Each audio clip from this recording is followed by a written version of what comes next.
Hey, well, we welcome everyone here to our work meeting for the Cottonwood Heights, and this is January 20th. And this is a great day today, and we're glad you're here with us.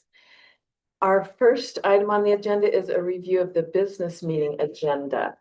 So our business meeting will start at 7 p.m. And after the Pledge of Allegiance, which I have asked Council Member Newell to lead that, then we will have citizen comments. After that, we will have recognition of, we'll turn the time to Chief Robbie Russo, and he will be giving promotions for the Cottonwood Heights Police Department. And after that, following that, we have several action items. We have resolution 2026-07, awarding a retiring police officer his badge and approving his purchase of a police firearm. And that is for Sergeant Dan Moralewski. He is retiring from CHPD after 32 years of public service. And 17 of those, so more than half, have been with our city.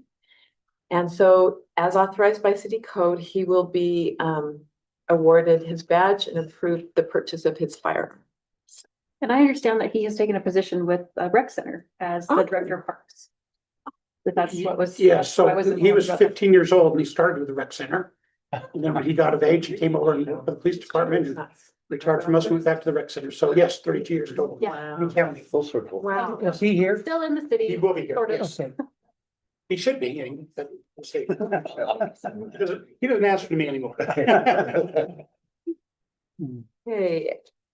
We also note that our city manager is with us virtually today. He just had surgery. He's doing well, but he is here virtually. So then following that resolution, we have resolution 2026-08, ratifying committee assignments. So we'll review the assignments of the committee members, which I think we'll also do in this meeting. And then we'll have consideration of resolution 2026-09, approving a temporary occupancy concurrence request by UDOT. And this is related to the work that will take place for the mobility hub. When that work takes place, which we will discuss further in this meeting as well. The consent calendar will follow that. And then May I Yes. request that we postpone that vote? Because those minutes were just sent to us today, I have not had a chance to review the minutes of January 6th. oh, yes, we will So definitely, I will not be We will- prepared to vote on. we will, I have only read one of them myself. Okay. So we will postpone that. Is that okay, staff? I think it's okay. Okay. And that is the agenda for our business meeting. All right. Now we will turn in this work meeting to our staff reports. And the first item on our staff reports, we will turn over to Planner Sheldon Howa, where we have about 30 minutes to talk about Utah Renewable Communities. And this is an important topic, so we're happy to have, we will not be voting on this probably till March or April. This is just to bring it up for the council and our public to know what will be happening.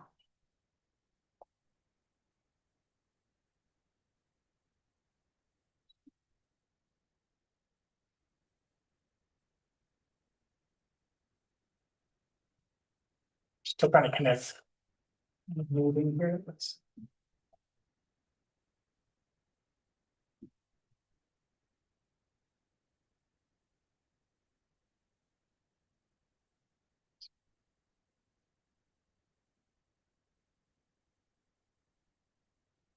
Is there a reason we don't have our screen? All right, I'm working on it. We had like a whole bunch of guests. I'm working on getting Okay. everyone in. Okay, I'm sorry. You're good. And I would not be able to see. if it's taking any time, I can give a brief introduction, Sheldon, or are you about ready? Let's see if I can share the screen. I should be ready. Yeah.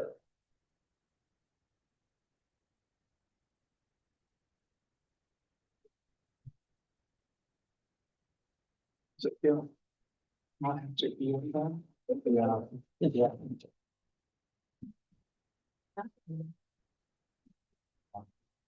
You too.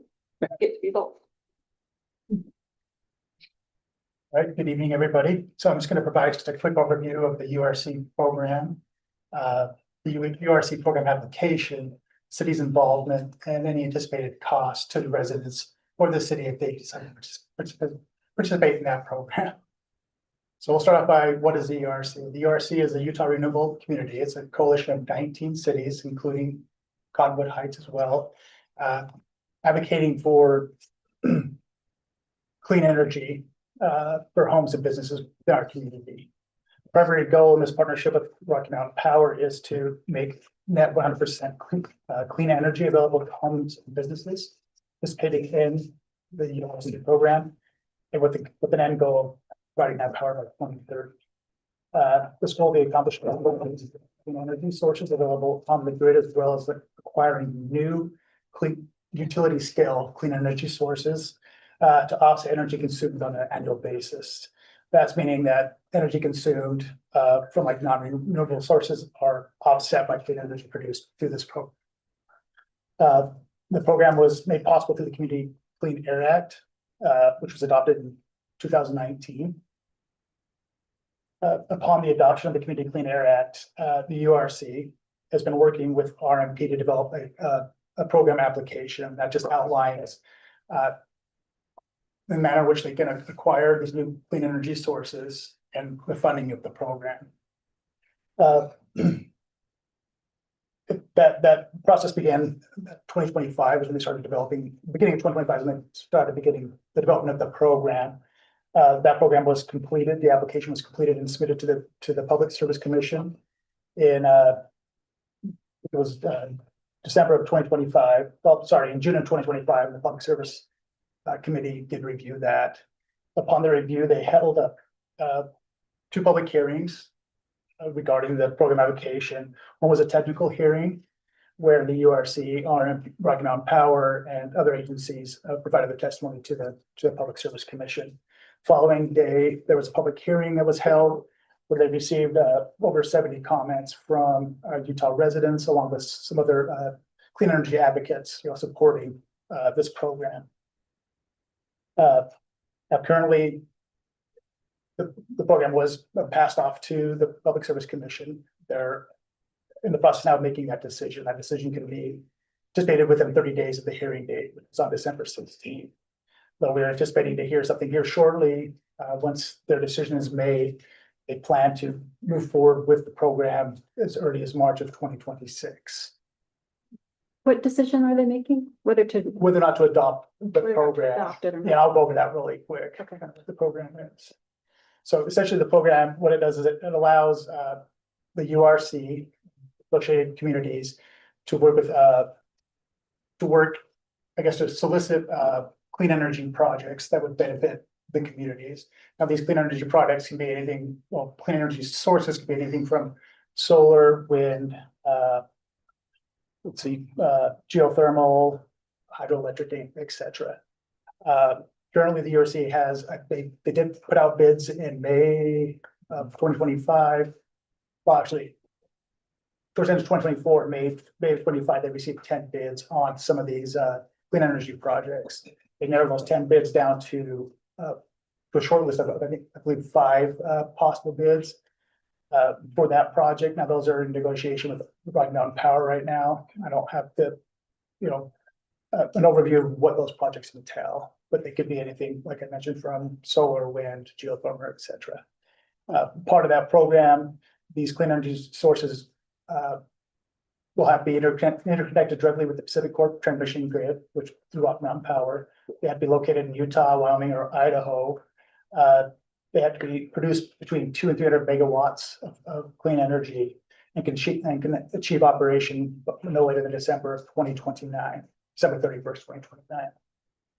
So the projects have to be within these 3 states, but the grid covers 6, is that right? That's correct. Yeah, So this energy could go to any of the 6 states. That's correct. And they're pushing to get something close here in Utah, right? So you can actually benefit from that clean energy directly in Utah as opposed to seeing the energy produced like in Idaho or Wyoming, right, where you don't get that direct benefit, even though they are producing that clean energy. I don't think we'll see that direct benefit in the city because we're taking that the energy and just essentially through energy credits, right, offsetting those costs. So we're looking for that net zero, either through rec agreements or through direct feeds of renewable energy to the power grid that feeds directly to Utah. Hopefully that made sense. Somewhat, I'm not clear whether this only benefits Utahns or whether this benefits. No, companies within 6 states. what this is there's a program out there called Blue Skies where people can voluntarily take part in this activity. This is a citywide approach where instead of having the voluntary one by one, this was cities that opted into kind of a holistic approach to the renewable kind of investment. And you know, one of the issues with this program, I don't want to cut you off. Oh, you're fine. I find there to be many issues with this program. One of them being the fact that it would be different if there was a project. Let's say that the gravel pit, instead of developing homes or whatever they want to do, let's say they decided to build a renewable energy project that we could do an interconnect through Rocky Mountain Power Rules and the PSC to be able to have energy that went directly to our residents so that we had our own power generation, like Bountiful Power has their own, Murray Power has their own, they have their own utility. If we were able to do that, let's say that we even posed the question to residents of, should we make your energy more expensive? But there is a project that is just up the street that will go directly to your homes to make sure that we are 100% renewable. That I think would be one discussion. What this is not is that. This is an increase that we are making every resident in Cottonwood Okay, Heights. let me stop you right there. Yeah, Okay, yeah. because this is more complex than that, and I'd like it to turn it back to Sheldon. We'll have more discussion after his presentation, okay? Fair enough. Okay. And just following back, I guess, kind of running off. Appreciate that. You just mentioned there, yeah. So to fund these new energy, these clean energy sources, as you mentioned, that the program will require that participating Rocky Mountain customers within all these communities will be automatically enrolled in this program upon adoption. Now, to cover those costs to fund the program development and the renewable energy resources, what they're anticipating, what URC is proposing is that there's a maximum increase in their power bills to $3 to $4 per month.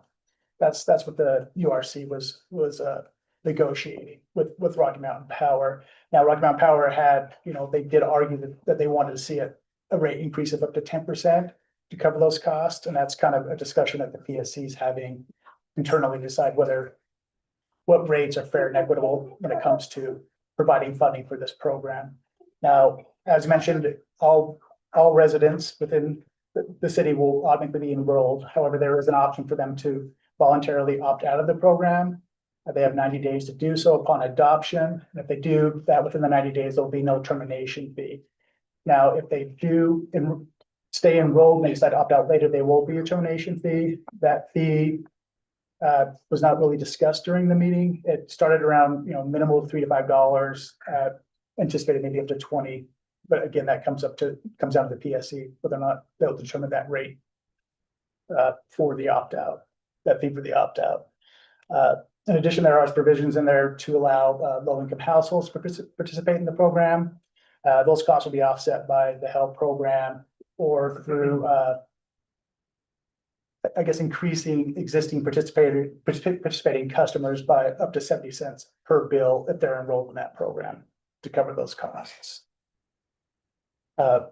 Again, I guess there's many reasons to, join the program. One is, protect the residents' health, safety, overall air quality. And again, that just kind of builds on Cottonwood Heights' existing sustainability efforts, right? We have a sustainability plan here in Cottonwood, and that kind of aligns with that. A little history here on Cottonwood Heights' involvement. So through House Bill 411, this is back in 2019, this allowed the state legislation to create the Community Renewable Energy Act, which establishes the framework for a multi-community clean energy program. Conwood Heights did pass a resolution in 2019 committing to participating in that actual program. Then in 2021, when the URC formed officially through interlocal agreements, and this is done through 19 other cities. Again, Conwood Heights did pass a resolution to join that program. Part of that program, there was membership fees that was based on the number of citizens you had in your city and the energy consumed. And based off those two factors, the membership fee for Conwood Heights was just over $21,000. Now that has been paid, it's been budgeted and paid already. So at this point, there's no other program fees associated to the city if they continue with the project outside of noticing costs. I'll get into a little later here. Again, out of that $21,000 was about 3% of the overall budget of $700,000. That initial money was used to create the program and put things in place to create the program application. So as it's going through review through the PSC, if they do approve it, the city has 90 days to adopt it by ordinance. If they decide not to adopt it by ordinance, there's no penalty for not participating in the program. There's no fees, etc. If Conwood Heights does decide to participate in the program, we will be responsible for covering the costs for noticing through Rocky Mountain Power. Rocky Mountain Power will generate those notices. They will send the first set of notices will go out as paper notices. But the second notices will go either as paper or through email through their paperless billing. Again, what they anticipate the cost to cover that noticing is just over almost $19,000.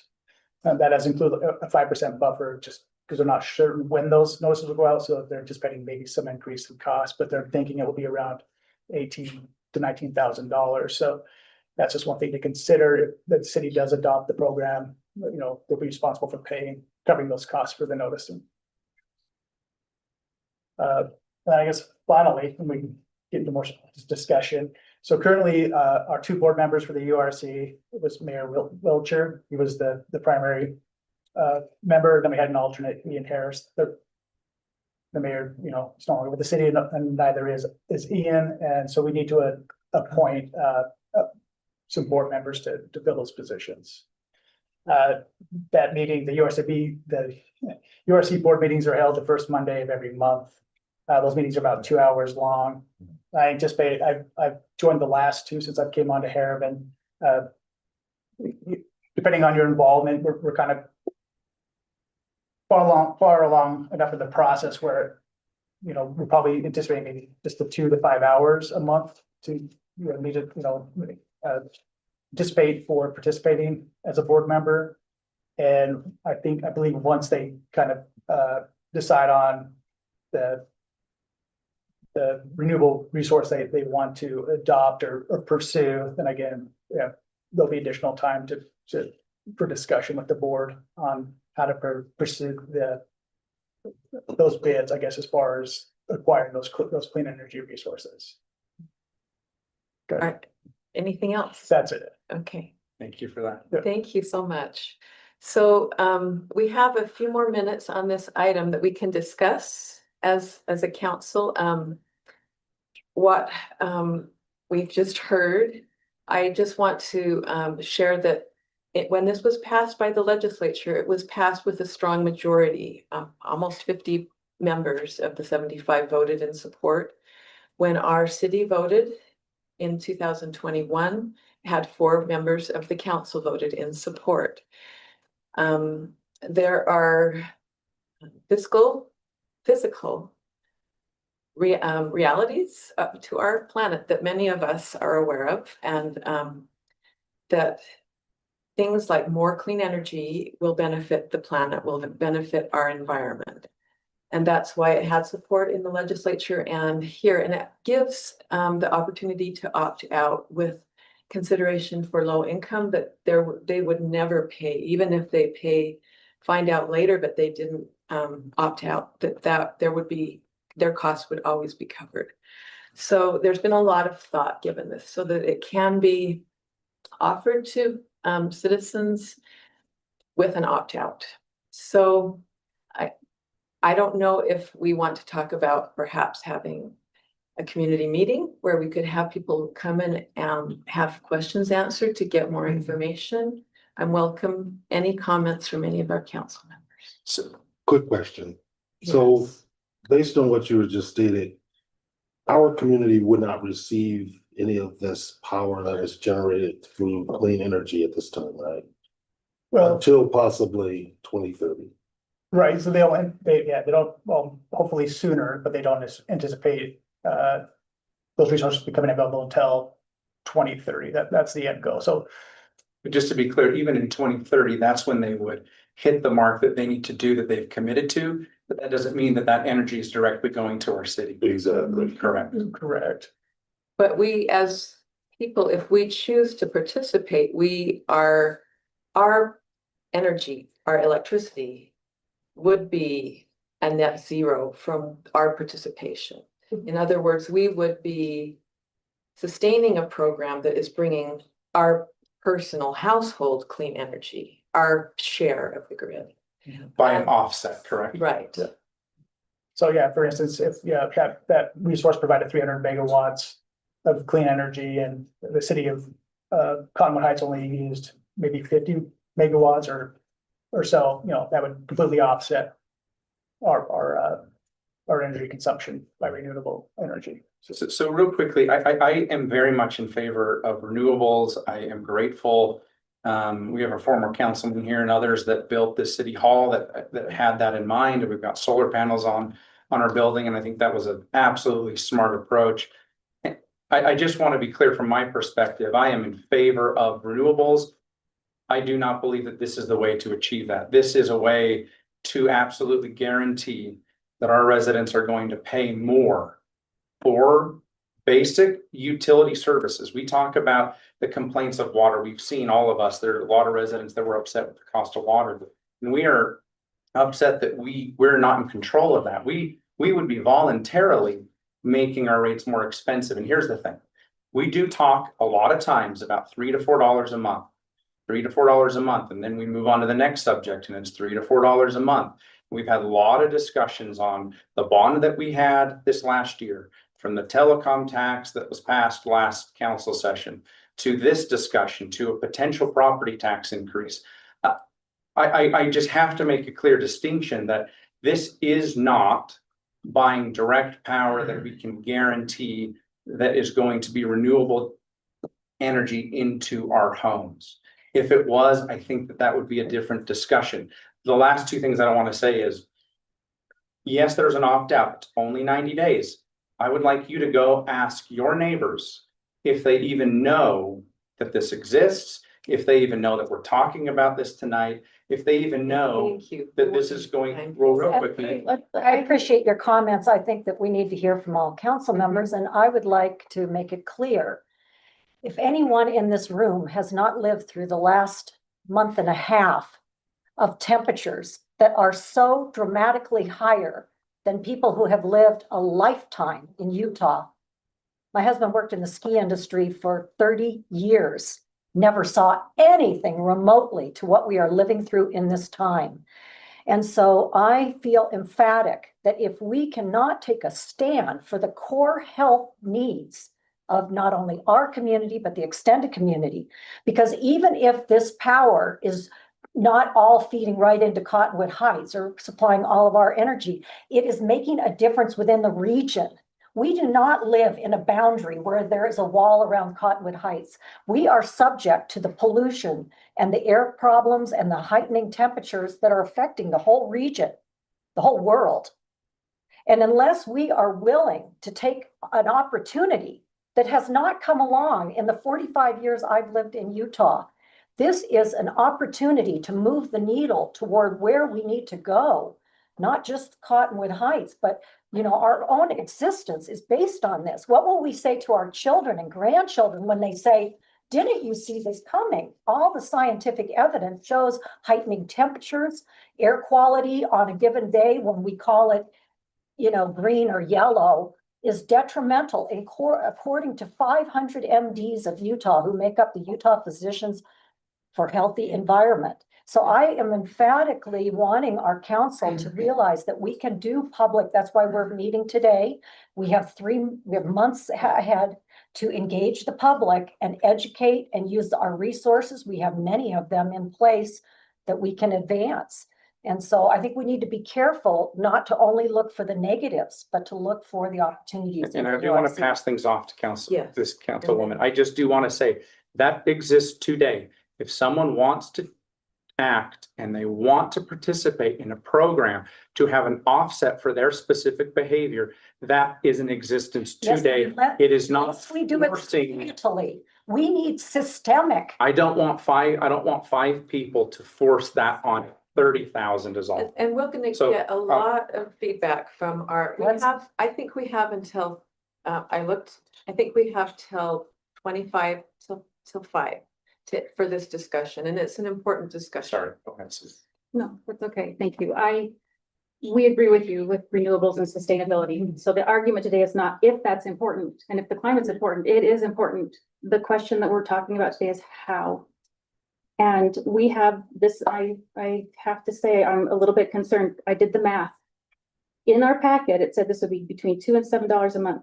And you multiply that by the number of customers in Cottonwood Heights, that's $355,000 to $1.2 million per year that we are then encumbering our citizens with an increase. And you have rightly so in many council meetings said we should not tax basic services. Make no mistake about it, this is a tax on basic services. And you can say there's an opt-out, but the opt-out is an illusion of choice because most people won't. And so this will just make their utility bills, a basic service go up. I am open to hearing more, but that is one of my concerns is finances and opting out. And then there's a penalty for opting out. How in the world can we justify that there's a penalty for opting out of this program? So that I would like to see changed. There's also no end in sight to this agreement. This now goes on in perpetuity. So maybe when we already have the renewables, what happens to this fee? That has not been addressed. Governance has not, governance makes me a little bit concerned. In the packet, it showed a participation rate of the other entities. Salt Lake City has 53% vote. That means they vote over all of the rest of us. If all of the other entities came together, Salt Lake City has an outweighted vote. Moreover, it also says in our packet that the PSC can change this. It should be noted that the PSC retains final decision-making authority over the program, and they may offer something different than what we're even talking about right now. So governance is a main concern. Finances are a big concern. Lastly, let me say one more thing because I can put this all in writing. The economics of energy has changed since 2019. Do you know what changed it? AI. There was a recent article in the Washington Post this week, why your power bill is spiking faster than a nearby data center. And it said, residential customers are subsidizing data centers. So Amazon has purchased a solar farm. Do you know what we're now competing with for energy, renewable energy? RMP is going to have to compete with data centers, and that's going to drive up the cost of even what this program anticipated. So I think we need to be very mindful of the financial impact. We need to be very mindful of how this program has changed since its inception because of energy consumption. And then third, I'm very concerned about the governance of this particular program. Thank you. Do you have anything to add? Yes, I am along with Suzanne. She's so detailed and everything, and I love it. She comes here with this information, and I love that. One of the problems I have is with the opt-in or the opt-out. What happens is this becomes like a subscription that so many of us have that we don't even know that we have. I have no issue with the possibility of an opt-in versus an opt-out. Folks are gonna get burdened with this and not even realize, again, that they're burdened with this. And if we're not receiving any benefit as a city, I understand, I'm a person that doesn't have a sprinkler system. I plant trees for, to bring something back to earth.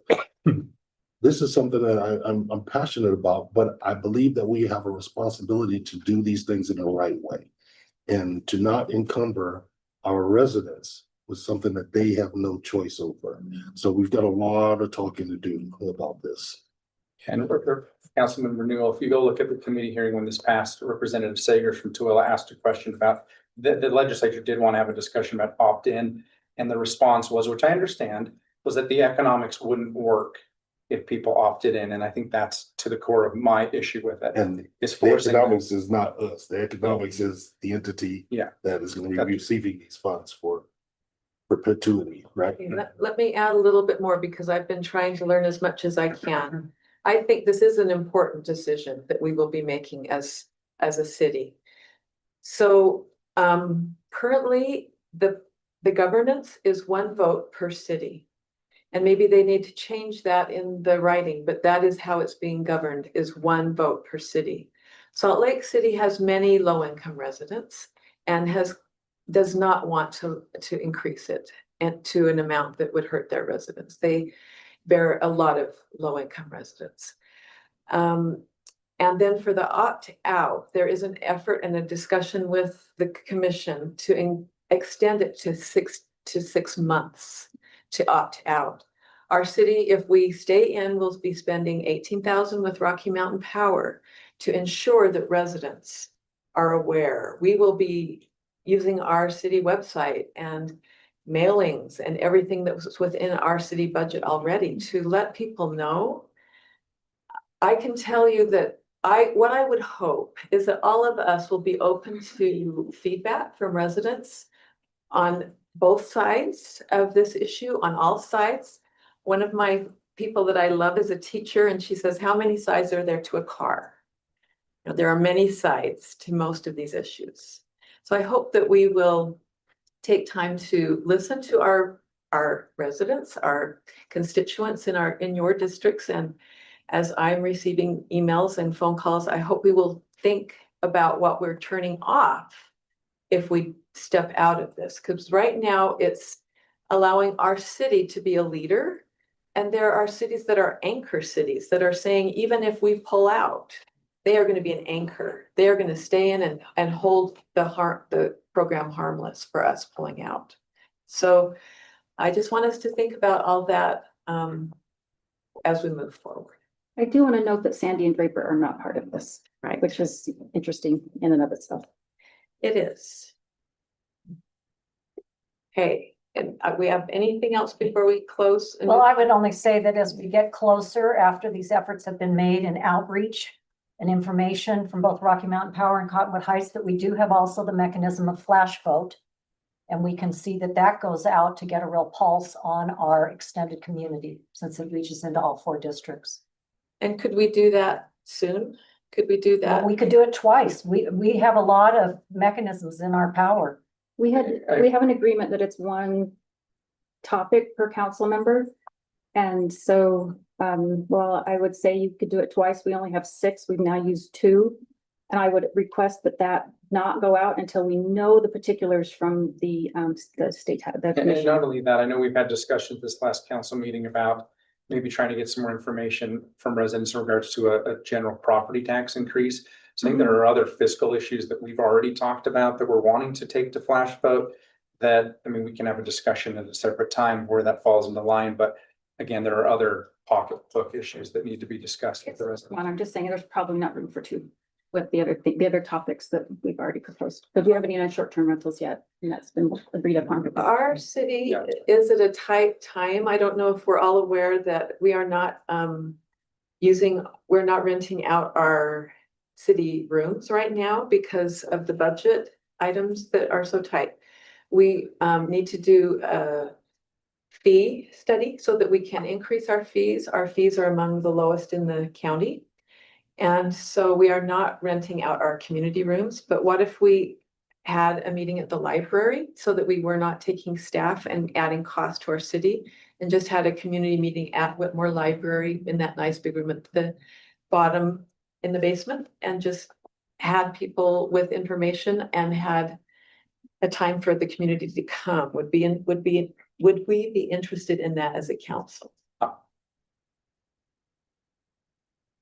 I think that if we didn't have a bunch of other issues that we need to engage our city with, there are only so many times that we're gonna be able to get the attention of people to really come out and get really involved. I mean, right now, we're having a discussion about our overall budget, and do we reach out to residents, and do we have them go through things, and then have understanding about the general plan, and then having understanding about a tax increase. This, to me, doesn't rise to the level of what we have to do, our property tax and our general plan. And I think if we were to check both of those boxes and have full community engagement to the point that we had a decision made, then I think we could maybe address something on this issue to that level. Well, I think we need to hear from the residents. There is nothing more important in my life than health. Health is wealth. Health is what matters. And the public health is our responsibility as leaders in this community. So I want to hear from residents, and I think nothing is more important than anything that helps to clean our air and control this temperature spike that we are in. And again, this is the science community, the doctors, the people that have a background in science. You know, I want to hear from our residents on what's important to them. And Councilmember Burrell, this wouldn't necessarily impact the inversion in our bowl, just FYI. Okay. All right. So now, thank you. Right. Thank you for the discussion we've been able to have on this topic. And now we'll move to our general plan presentation and discussion with City Council and Planning Commission. And Commissioner Steinman and the Planning Commission, we give you our time for the next 100 minutes. Wonderful. Thank you. Thanks. Thank you. Yeah, thank you. Thank you, Chelsea. Right. Ready to shift gears? Yes. Okay. Thank you. We have our planning commission staff, Jim Spung, will be in charge of this section. Great. Well, welcome, everyone. We've made a lot of progress since we last met in December. I don't have a formal PowerPoint or anything, but I thought it would be helpful just to recognize all the subcommittees and the countless hours and just energy that you put into crafting the goals and the strategies that we shared with you all last week. It's a lot of work, and it's really difficult and can be challenging to think abstractly about 20 years from now, but it's really important that the city do that so that we have, you know, a path, a trajectory that's best for everybody. So I'll share my screen here and just pull up our document. But before I do that, I just wanted to ask this group if you had any initial thoughts, takeaways, comments on the materials that were sent out last week. You're talking about the objectives and the goals? Yep. I think we did have at least some email discussion a little about the economic portion, that there needed to be some more work on that, and we haven't had an opportunity to meet. But I was interested, Jim, for you to tell us what the next steps would be before I go too far down that rabbit hole. If we give these objectives and goals now back to Landmark, and then they take it and massage it, and then it comes back. Just walk us through kind of your vision right now of what you see as the next steps before I kind of dive into that. Yeah, that's a great question. And I should mention that Sam Taylor is joining us online. He's our lead consultant with Landmark. And we had a meeting last week with Sam just to talk about that. And I think right now it's a little uncertain as to what the exact path is, because we're not sure the scope of changes that are needed. But based on what we talked about, once we solidify the goals and objectives, you know, at a pretty high level, we can then engage the public. I think would be the next step, just to ensure that they're on board with the goals and objectives that we've all come up with. And then part of that would also be creating a new outline for the document itself. The public could also weigh in on that. And then once we get general consensus from this group and the public, Landmark can draft the actual document with the supporting narrative and data and things that would help us to get to the goals that we've outlined here. So that's generally what we've talked about. As far as the public engagement portion, there's a lot of different ways to skin that cat. I think one way that we found is most effective recently is online engagement. I think people don't really want to commit a certain time. You know, if we have an open house on Wednesday at this time, a lot of people may not be able to make that, but if there's an opportunity for people to weigh in online over a month or two, you generally get a lot more feedback and people can think about it a lot longer than just an in-person meeting. But we do think that both have merit. So we would create an online page that people could interact with. We could also host an in-person open house for folks that maybe don't want to do online. And then obviously the newsletter is a great resource for us to reach everybody in the city. Social media, I mean, it's kind of the world's our oyster as far as engaging the public. It's really a matter of how we engage that's important. Having meaningful information that people can respond to. It's generally not very productive if we just say, what do you want?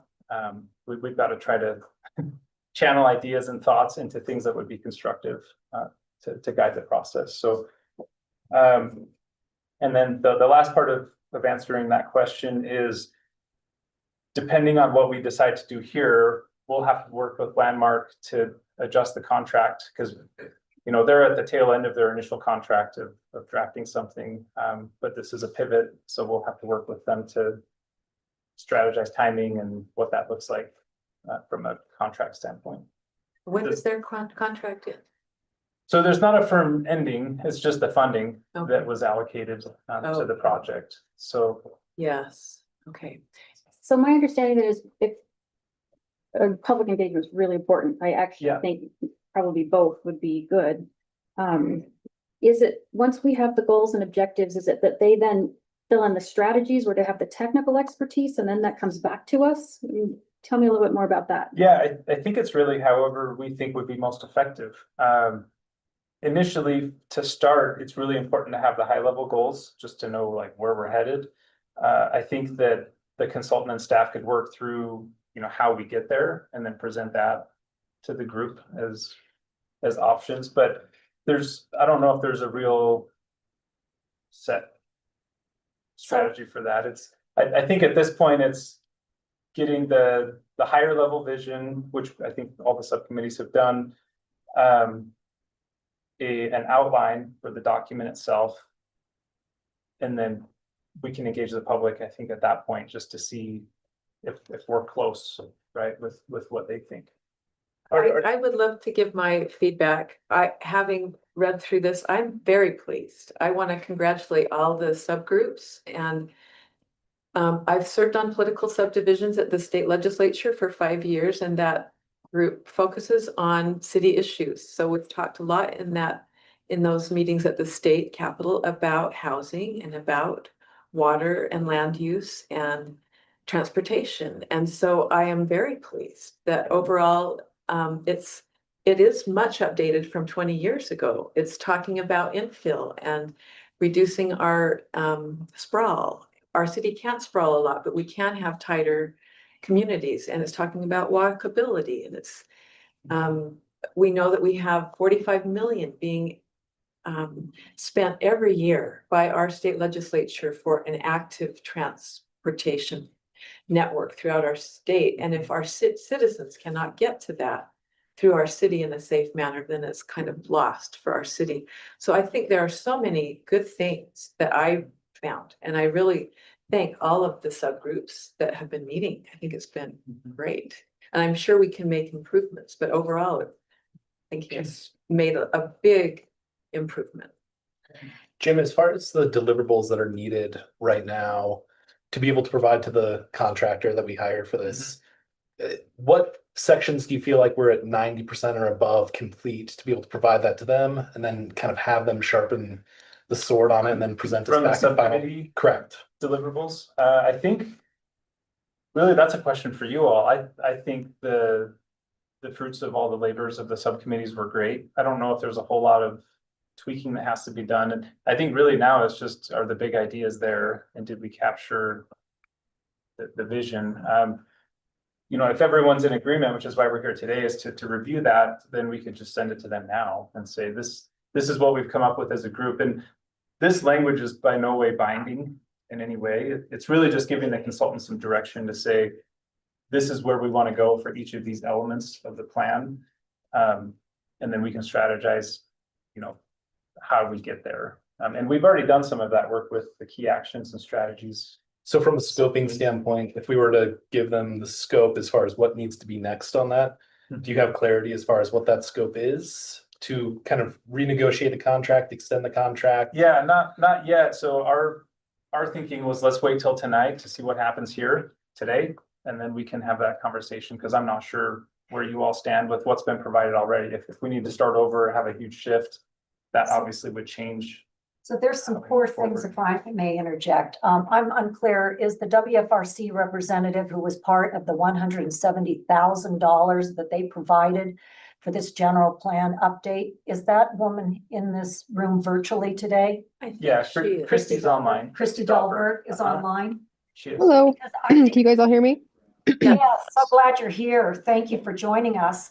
I think it's important for everyone at this table and in the public to understand that Cottonwood Heights was awarded a $170,000 grant to do this study.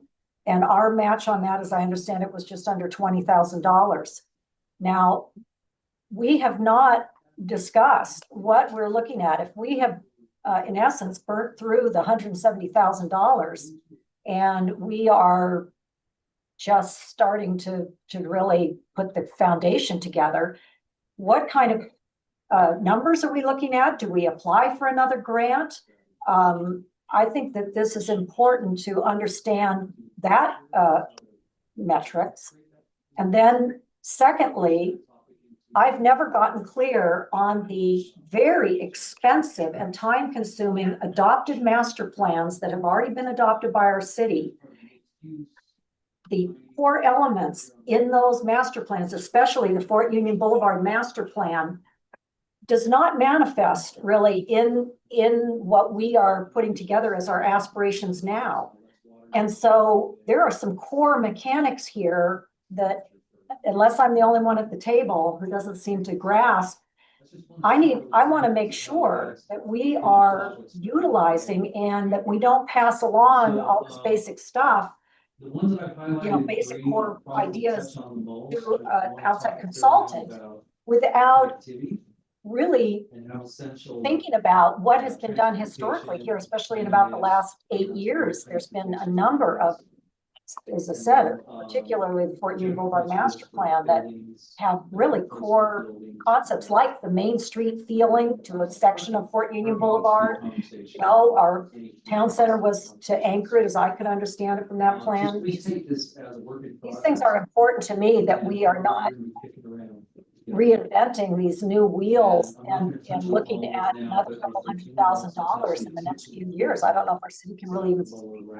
Yeah, and you raised some good points, and I can address that at some level. So I think, a lot of work has already been done with drafting the plan. So, this project started 5 years ago, or even longer. In 2019, I think, is when the contract started.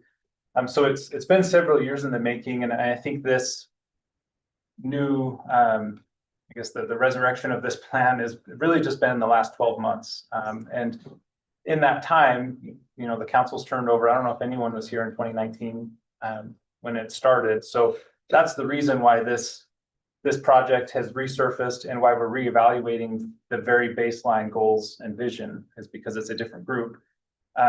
So I think that's why it's taken a while, and that's kind of just where we are right now. Speaking to the budget, I think, once we get general consensus on the vision and strategies, most of the work that's been done, I think, is still relevant and can still be carried forward. And this in no way is replacing special studies or other plans that have been adopted by the city.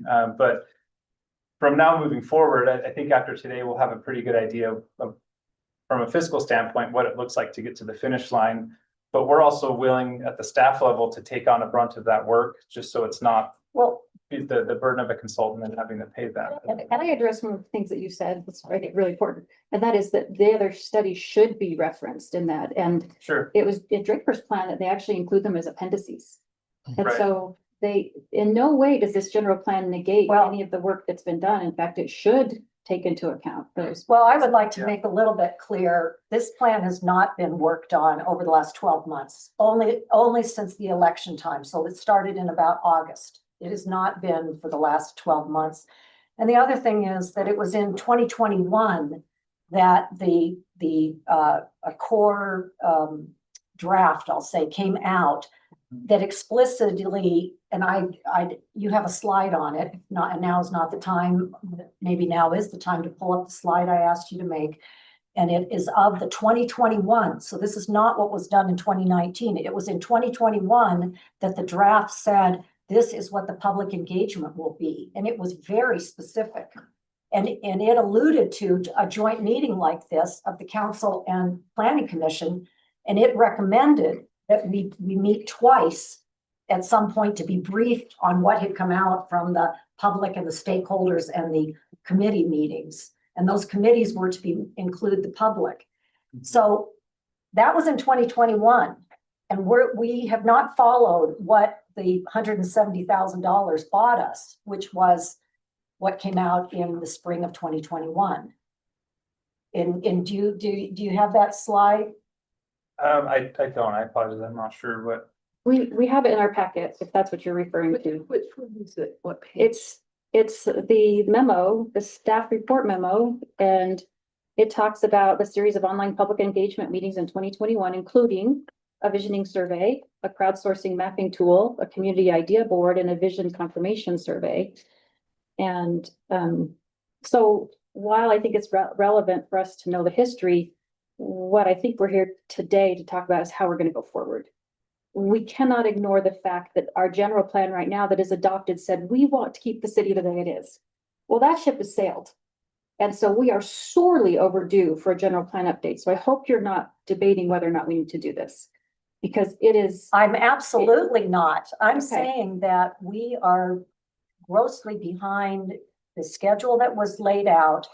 And frankly, as a sitting member of the council from starting in 2022, I did not understand whether it was ever brought out in a meeting that, this was again, $170,000 investment. And because I would have been much more vocal about the advancement, but the council majority at that time decided that we were going to look at form-based code and do things. And then a year and a half later, well, we're not so hot to trot on form-based code. I mean, I think we have some core communication that we need to tighten up and get really clear on so that we are efficient with the tax dollars and we don't allow for any further, confusion or lack of using the very expensive materials that have already been developed for our cities.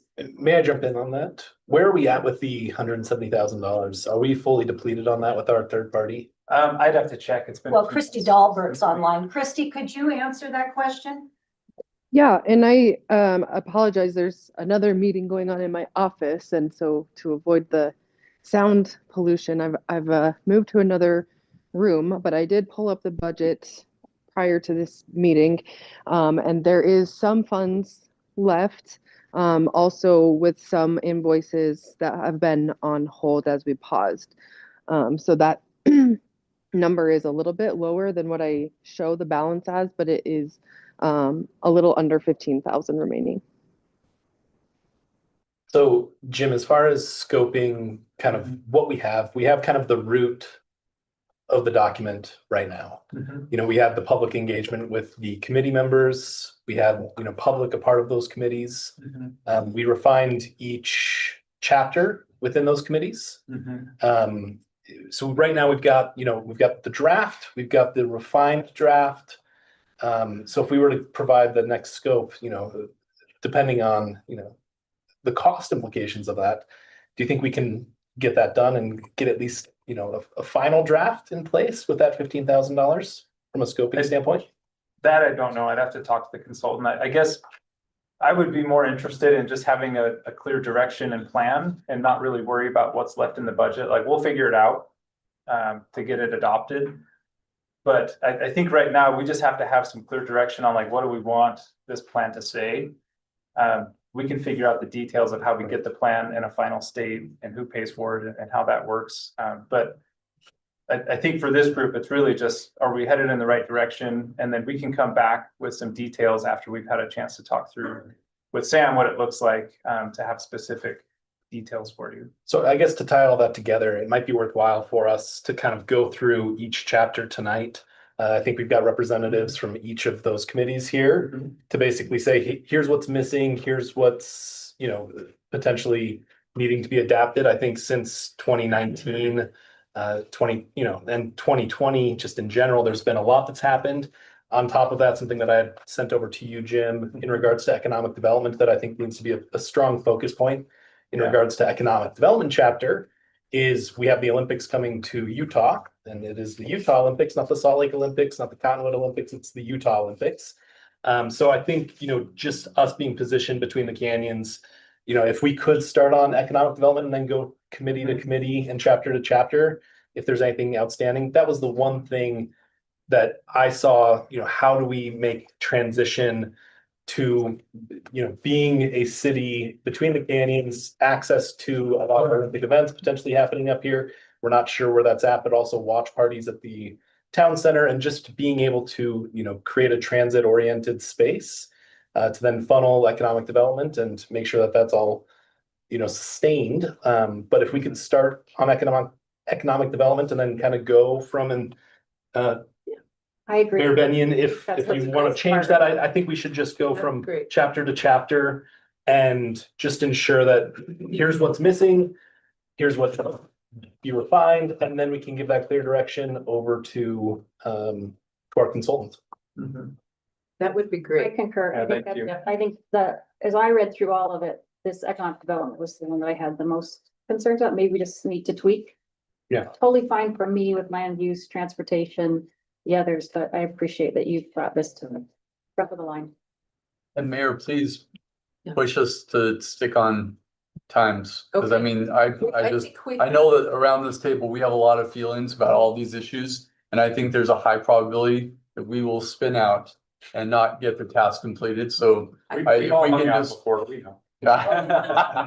I just please just Okay. get the fast forward I if we. think we have till at least 5 after 6. Yeah, I think we had 100 minutes scheduled for this. Yes, So we and have so plenty of we can go a little bit past it. We really, after this, all that we're doing is discussing the committee assignments and the UDOT closure temporary for that recreation on the trail. So it's pretty minor after this, so I'm fine if we go till 20 after 6.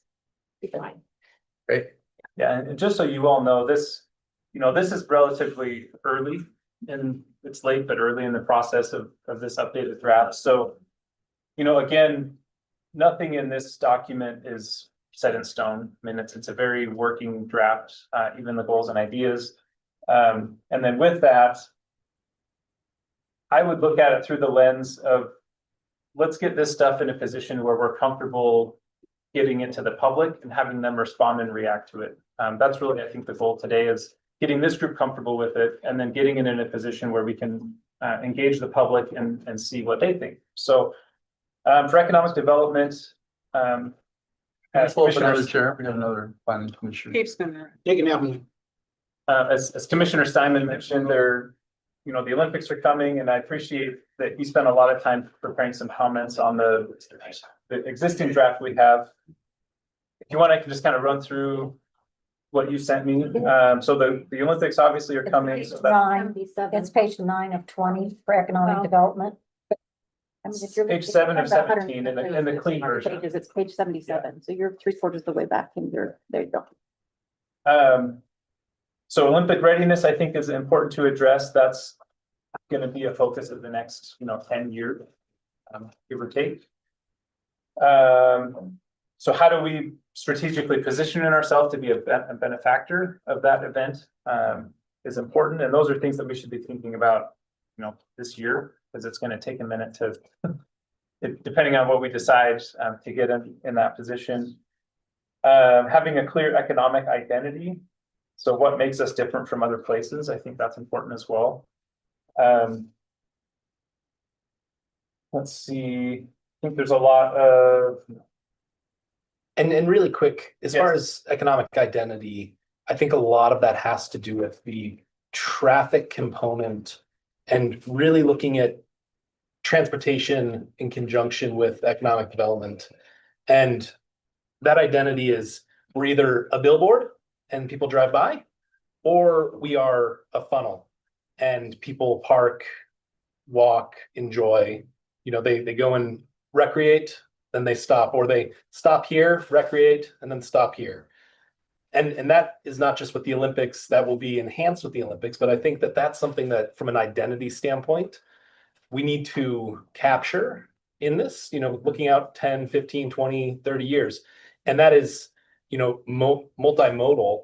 That is anywhere from walking, biking, climbing, you know, whatever that is buses, that is, you know, microbuses, that is however we can focus on that. But I just want to be clear on that, just from an identity standpoint, there's a lot of cities that are stop through cities, but this is how do we filter and complement recreation? And that can be complemented with the Olympics, and that can be complemented just with just the busyness of what's happening right now. So I think that's something important that we should really refine and think about and focus on. Commissioner Yeah, Simon, you thanks. sent an email. Do you have that open or you could maybe reference some of Well, the things that you mentioned? And maybe, well. Yeah, if you want to open that up, that'd be great. Maybe while you open that, I would like to offer some information. And that is leading into the 2022 Winter Olympics. At that time, I was in marketing for Snowbird. The owner was over the moon excited about all the revenue that would come into Snowbird related to the Olympics. I think we need to remember Little Cottonwood Canyon did not host any Olympic venues in 2022, and neither will they in 2034. It's a box canyon. There won't be any venues there. The other thing is in Big Is that, Cottonwood. is that confirmed? Yeah, it's pretty well confirmed. Yeah, I think so. And as far as Big Cottonwood Canyon goes, Solitude is scheduled for snowboarding and freestyle. Okay, and Brighton will not host anything. So while there is some opportunity, the thing that they didn't understand before the prior Winter Olympics, and we need to think about, is that what actually happens is the people that fly in for that 3-week period are interested in going to where the Olympic venues are. There's only 2 Olympic events here in this southern end of Salt Lake Valley. So I'm not trying to be a naysayer that we should close off and say there's no opportunity, but we also have to be realistic that people are spending their time and money in other places, not in Big and Little Cottonwood Canyons. And what we found at Snowbird, because we put together these amazing packages thinking corporations were going to house in our 800 rentable rooms. Oh boy, were we wrong. We were way off base. Yeah. They didn't want to house in this area because they wanted to be proximal to where the Olympics were taking place. So you know, it's exciting, but it's not a panacea. I agree, but this general plan can signal, for example, at the gravel pit, instead of building another apartment building, which I've heard rumored, instead of a hotel, like think about a live away hotel that address, have you heard of live away? These are now hotels that are mimicking what a short-term rental would offer to you, but it's a hotel. So it's less invasive for our residents, and think about what our general plan could then signal to developers that, hey, we might want a hotel there at the gravel pit, and maybe people would stay because they don't have to go all the way up a canyon. They can be right there and get to Park City in 20 minutes. So that's what's exciting, I think, about this opportunity. So please tell us about your email. Yeah. That's it? Yeah, that's it. Perfect. Yeah, so I think one of the main focuses on this is looking at not only our town center. You know, I think that the town center is going to be a major component. It's also the gravel pit, so that's going to then apply from a transportation standpoint, also from a land use standpoint. So I think refining what transportation is going to look like to then funnel back in to the system. So how do we make this not just a pass-through city? And I think that that's really my main focus in this email that I had sent over is what is the long-term effects of this, where it's not just Olympic based, but I think the Olympics are going to complement this. But how do we make it so that you can park in the town center and you can, you know, stay up at Canyon Center and you can continue to use different resources within our city. You can go to dinner, you can, you know, get your groceries within our city. You can, you know, be housed at our hotels in our city, but make it convenient, and then also you can recreate and you can actually have transportation that will help for that recreation. So that's the main focus here, and I think a lot of it is going to be a co-collaboration with UDOT as well as UTA. And being able to, you know, at least set up the appropriate mechanisms where maybe it is a microbus system where it circulates and it is a circulation pattern throughout our city. And then it goes to some of these main hubs to then take, you know, maybe a larger bus to go up the canyons. You know, so I want to open up that conversation and make sure that I'm at least in the same realm of where other people are thinking. And I know that the community is also, you know, supported a lot of these in different working sessions with WFRC, as well as, you know, just transportation working sessions as well. So I just want to open that up. So from the email, looking at that identity, and do we want to be that pass through for the Olympics and just general recreation, or do we want to be an area that we funnel to our city? Those, I mean, the basis of all of this is how do we funnel to our city, and how do we funnel the transportation here? And that is anywhere from, you know, recreating in the summer and going up the canyons for the wildflowers, and then having this be a place that people stop afterwards. Right now, if you're coming here, you know, you're typically going back to your city. It doesn't really, it's not appealing necessarily to stop here and have a main town center. You know, I think Mill Creek has done a great job. I think Holiday has done a great job of having that town center approach where it's very welcoming. So I want to open up the conversation as, you know, do we want to be focusing on the Winter Olympics and what we can do with that, whether it be watch parties at the town center or having additional resources, hotels, long stay hotels, or just transportation mechanisms? Because I truly believe if they are coming for the Olympics, they're also going to want to come and ski. And if they're going to be coming and skiing, they're not going to be skiing at the areas that are the Olympic venues are happening at. Where are they going to be skiing? They're going to be skiing up these canyons right here. Well, So, what we found was that they were not doing a lot of skiing. They were coming to be at Olympic venues. So I think that we could get data on that, but I'm pretty sure it would support It is a it. different time, though. I mean, we've seen with the Icon Pass and these things that Yeah. the usage is just up in the canyons, and we've had growth in the state. I mean, I'm completely in favor of the transportation ideas that you're advancing. yeah. So don't get me wrong. Yeah. So the Yeah. question is really, do we want to specifically reference Olympic development in this general plan update? Isn't that what we're really Yeah. talking about? Absolutely. Development or things that will impact I would the say city and when the beyond, Olympics happen. and beyond. Yeah. Yeah. Which Yeah. isn't right now, the Olympics aren't specified in this economic development goals right now. Correct. But yeah, there is a lot of funding right now that we can start chasing that I think can complement what we are doing within our city from a redevelopment aspect. And potentially even from some infrastructure aspects as well. So you would know better about any of that. But I think that there's opportunities there. And it is, you know, from here till 2034 and then well beyond.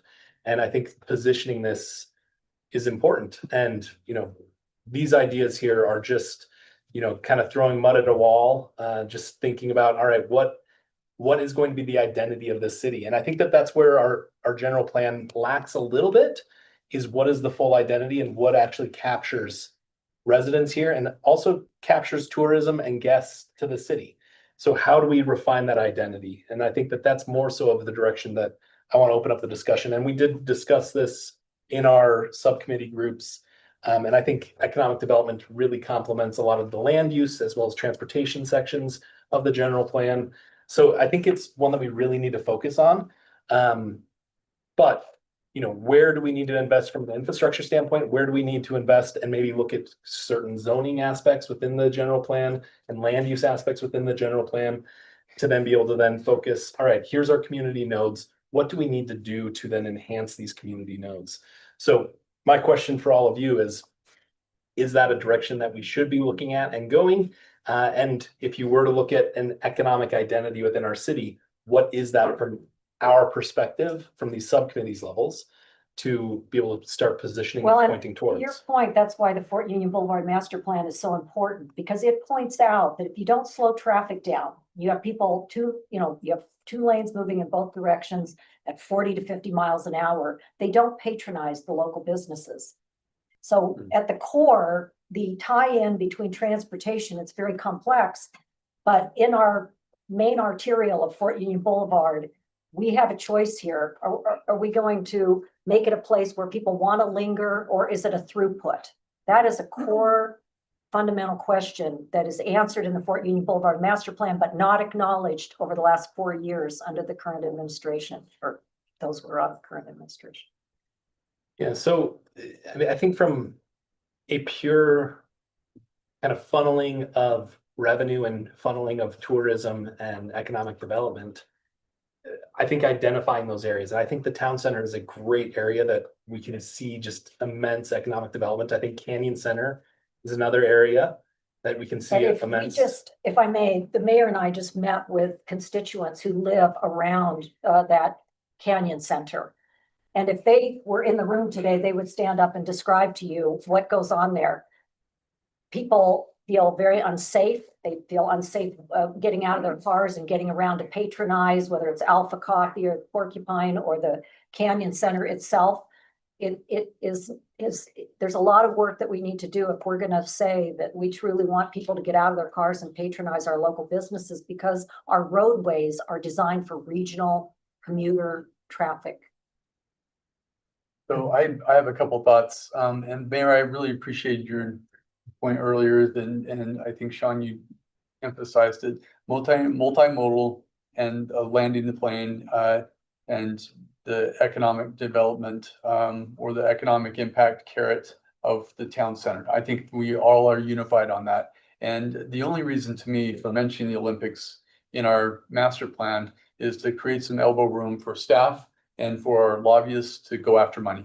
Because right now that we have a lot of really aspirational things that we talk about that have grown in scope and magnitude since the bond, that it is going to be very difficult for us to deliver on those over the next 10 years, given our current fiscal situation. So really to me, we really are just trying to give staff a little space to go find some federal dollars, either through our state legislature, the Olympic Committee, federal dollars, grants, and try to create some opportunities there. I think if we just have the placeholder, it doesn't matter to me. A couple statements in the plan, I think we'll do it, because it will be irrelevant, the year after. And really, if from a placemaking standpoint, if we have the impact that we're talking about, it will be like our other Olympic venues in the state. They continue to do well, they thrive, they become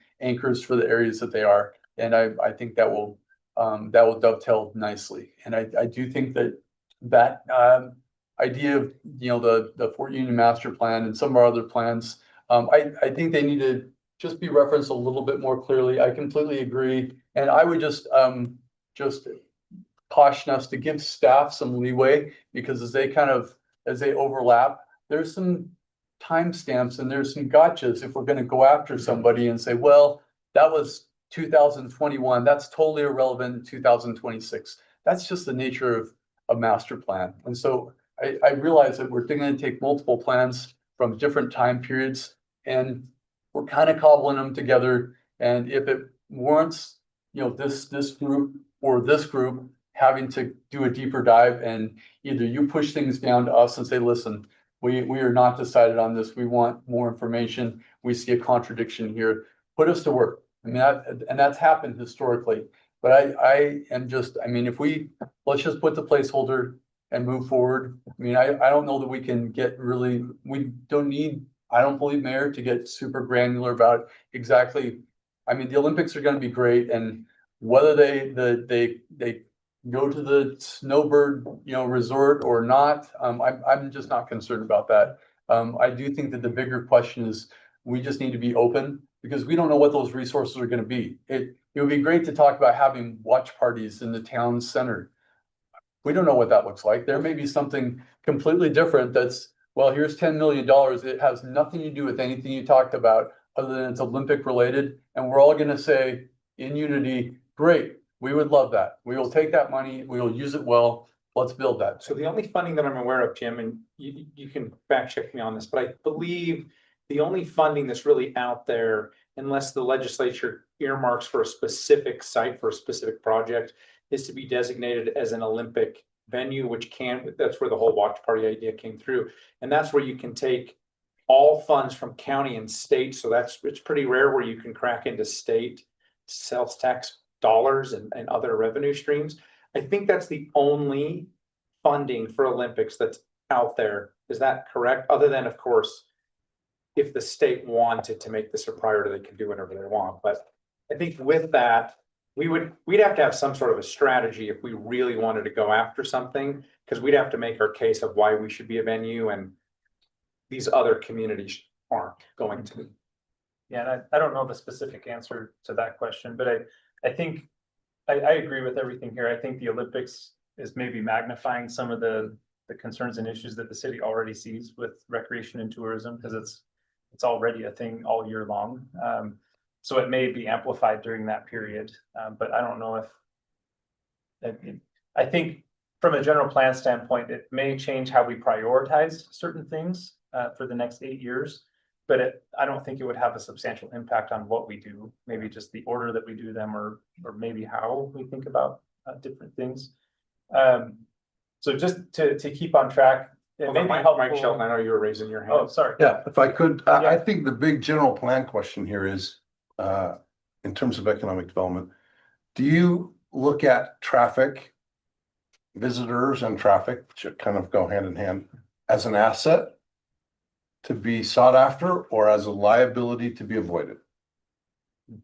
And it's a serious debate. It's a tough question. But from a general plan standpoint, that's the question you're asking. You use the term funnel or pass through, same idea. But do you want as a city to embrace the visitors and hope to build ways for them to come and stay? Or do you want to do your best to make it difficult for them so they won't? And, you know, some people would say that would preserve our way of life, for example. That's a really difficult policy question. But that's, I think, the policy question that the economic development area wants you to answer.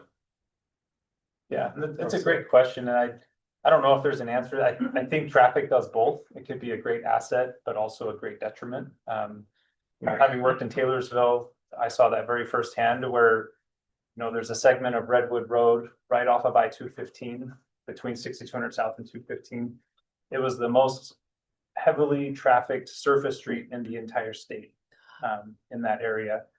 And it was kind of crazy because UDOT made it like 12 lanes or something. They condemned businesses. They didn't provide any access to properties around there. So great traffic volumes, but no access, you know, kind of a dead spot for economic development. In other areas, it was great to have the traffic because businesses look at that as a metric for where they locate. But there's a lot of things to consider in the context of how it's happening and where it's happening. And those are things that I think Councilmember Burrell obviously is aware of. All of you are aware of that, as well as the city can shape how we move people through the city, because it will have an impact on economic development. And I think it depends on what you want and where you want it as to what the most effective way transportation will be addressed is. And those are things that the transportation chapter talks about and things that overlap with economic development. And Who was on that committee? Remind me. I know you, economic Which- development. Economic development. Yeah, you, I think we only met once. I yeah. guess. I am. You are, because I think, Mike Shelton, that was a great question, a great way that you phrased it, because I think there's a nice balance between we're getting this traffic, but we're getting a financial boon. It's helping our budgets, which are keeping our taxes lower on property tax, or giving locals more options of places to go. So since Mike posed that question, I guess I'd ask the committee, how did you answer that question? In your mind? I will just say we probably should have bet again. And so that's Okay. why I think Commissioner Steinman and I should, let's look at this first. Yeah. Because if we can incorporate some of the things into this, and I don't know if it's completely an either or. No. Because as I have mentioned to you before, I mean, I am concerned, like you have Provo City Center Street, which is down to 15 miles an hour. You do not go on that street unless you're going to patronize a city. But what Provo has is alternate routes around that. Yeah. as an infill city, that's a struggle, but maybe we could, not maybe, we should slow down the traffic around the town center. So that, Yeah. because we all have an investment now, we're in up to our necks, town center, we're not getting out. We have an investment in making sure people come off the freeway and go to that site and spend their money. Because that supports all of us in Cottonwood Heights when we have sales tax and property tax revenues. So to me, it's not completely one or the other, and that's what we're here to debate. Yeah. I would suggest that we start going through the economic development piece by piece, if that's okay, and maybe should have done it in a subcommittee, but we didn't, and this is the place that needs the most input. So how about if we start there? Yeah, I think that's great. So we could, well, we don't need to read it line by line, but I think just touching on each goal and maybe the paragraph following, just to get some context of where it came from. And I think embedded in this section, there are a lot of principles and things that would support the Olympics and traffic. I And agree. like I said, it's difficult because all of these topics overlap. I mean, a city doesn't function in a silo. Everything interacts with everything, which makes it really interesting, but also challenging at the same time. So goal 1 is enhance local access to goods, services, and experiences to capture sales tax revenue. And then ensure Cottonwood Heights provides a diverse range of essential goods, services, and recreational experiences that meet the needs of residents and visitors while capturing sales tax dollars and minimizing leakage to neighboring jurisdictions. This includes prioritizing experiential and entertainment-based retail, local dining, outdoor recreational amenities that attract both locals and tourists, strengthening the local economy. So I think that speaks to, kind of the brand, what we're lacking as a city, what we can do better. We could view this city as a destination city. A lot of people are already coming through, but maybe they could stop on the way in or out of the canyon. And those are some ideas of how to capture that. Because there is a lot of sales tax dollars that are leaking out to other places, simply because we don't offer the amenities that they have. So that's goal 1. Goal I 2. think that what's missing from that is Yes. the lodging. That we would also want to encourage some lodging, and I say that because my example of the Live Away Hotel means that you reduce the black market demand for short-term rentals when you encourage something like a Live Away Hotel, and then you're also saying, we want lodging here as well as these other experiential opportunities. Yeah. And right now, those hotels are outside, not all, but many of them are outside our city limits. Yeah, Sounds that's like great. extended stay, is that an example of what you're? No, it's actually, the reason I go to a short-term rental is because it's got a kitchen, it's got it feels like home to me. So especially when I'm traveling with my family. So this Live Away concept, and they have several in the state of Utah and throughout the West, think of like a Residence Inn. It's more than a Residence Inn. It's a nightly stay, but it makes it feel like home. I know right there on the border of Sandy and Cottonwood Heights, there's extended stay hotel that has long-term or medium-term residents. There, we This want is just- something a little nicer than what. This is definitely nicer than that. Yes, Okay, good. Mhm. So that, again, that's the signaling. Do we want to signal lodging in our city? And I would propose that we do. I might just change the order of the words here from enhance local access to goods to say enhance access to local goods. Okay. Oh, yeah. Yeah. That's a good Yep. call. I like that.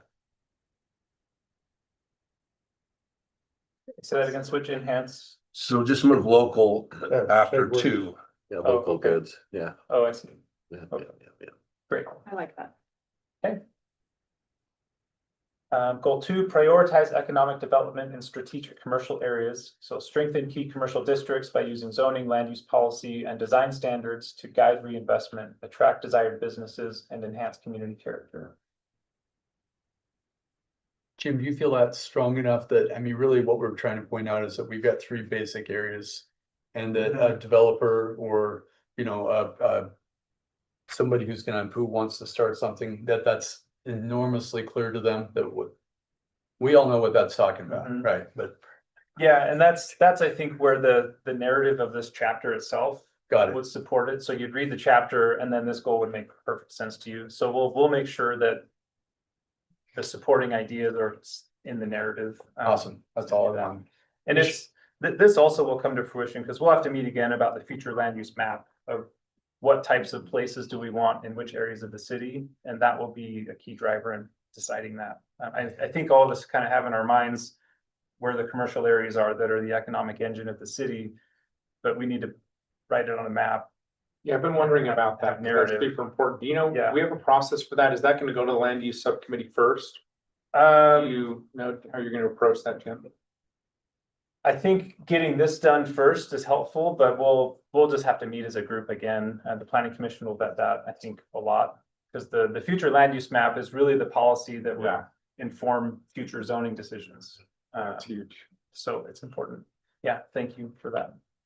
And as far as clarity goes on that, what is your perspective as far as those three major areas? So we talked about the mouth of the canyon, we talked about down at the bottom of Fort Union Boulevard. It's really top, middle, and bottom of Fort Union Boulevard. So town center in the middle, and then the other with kind of, I think we're generally unified that the bottom is an economic engine, more big box. Town center is going to be more local amenities and gathering spots where we land the planes and, you know, if people want to come here and spend money, but there's going to be a little bit more of a local feel. Top, we just want to be a big economic engine, something super that's going to help us with our fiscal situation. I agree.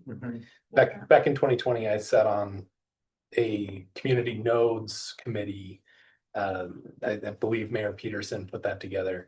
And it had to do with, you know, different little, you know, 15th and 15th, 13th and 13th, Yeah. 9th and 9th components within Cottonwood Heights as well. And I think that web, you know, that goes up to, you know, Smith's and then kind of goes down through Bengal Boulevard and then of course down into Fort Union as well. I think that kind of redefines part of the city as well. So I think that we should enhance kind of large scale and then medium and then small scale.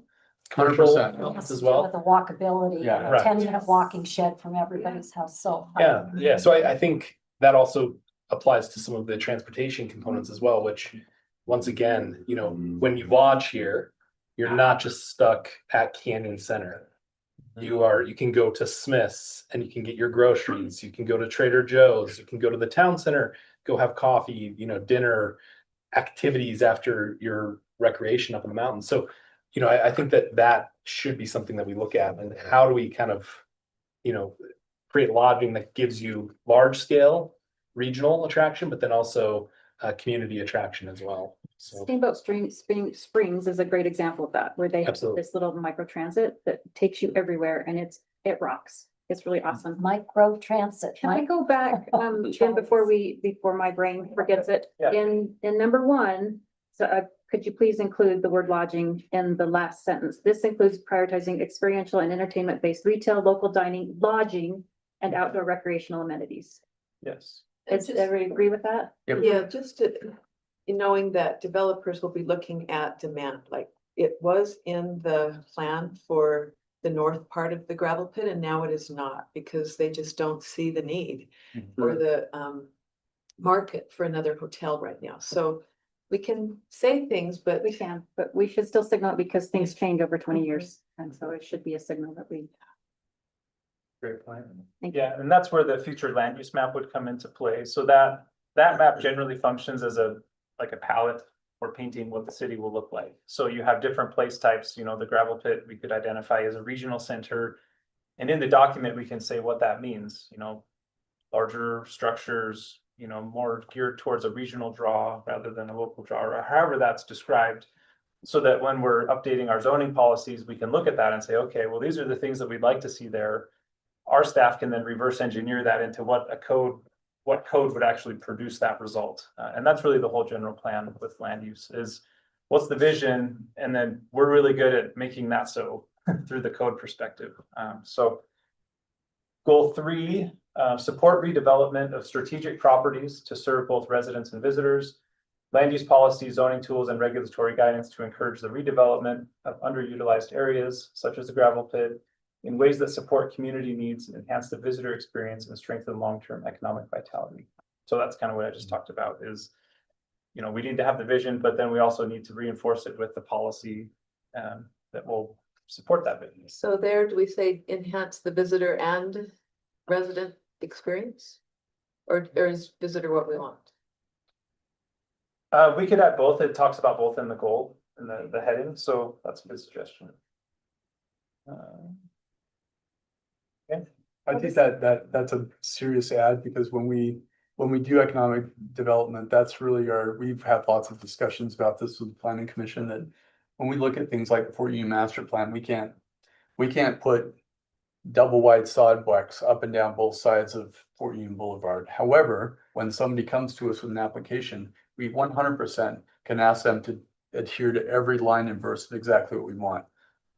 It may mean a sidewalk to nowhere, but at least we're started. So I think expecting that we're gonna have the developer is going to contribute to this, and the North Gravel Pit project, when you get granular about where we started as a planning commission with that, there was enormous, to be honest, pushback from the developer, because we asked for all sorts of things about where people would walk, where they would bike, what the berm and the land in the transition from the main road to the parking area, and what that would be like for the residents if somebody were to be coming through that in a number of different ways. And I mean, I think that it's really important that we make it clear to a developer that we want to partner with you on this. We don't want you to not make money. We really want you to make money, but make something that's awesome for everybody that lives here, in addition to whoever your target is.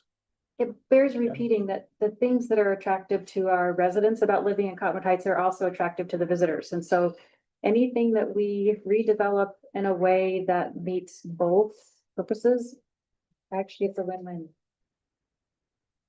Rail access, you know, the whole thing. And Brian Allen, do you all know that Brian Allen is still going after some money for a visitor center at the base of the canyon? Are you all aware of that? Oh, wow.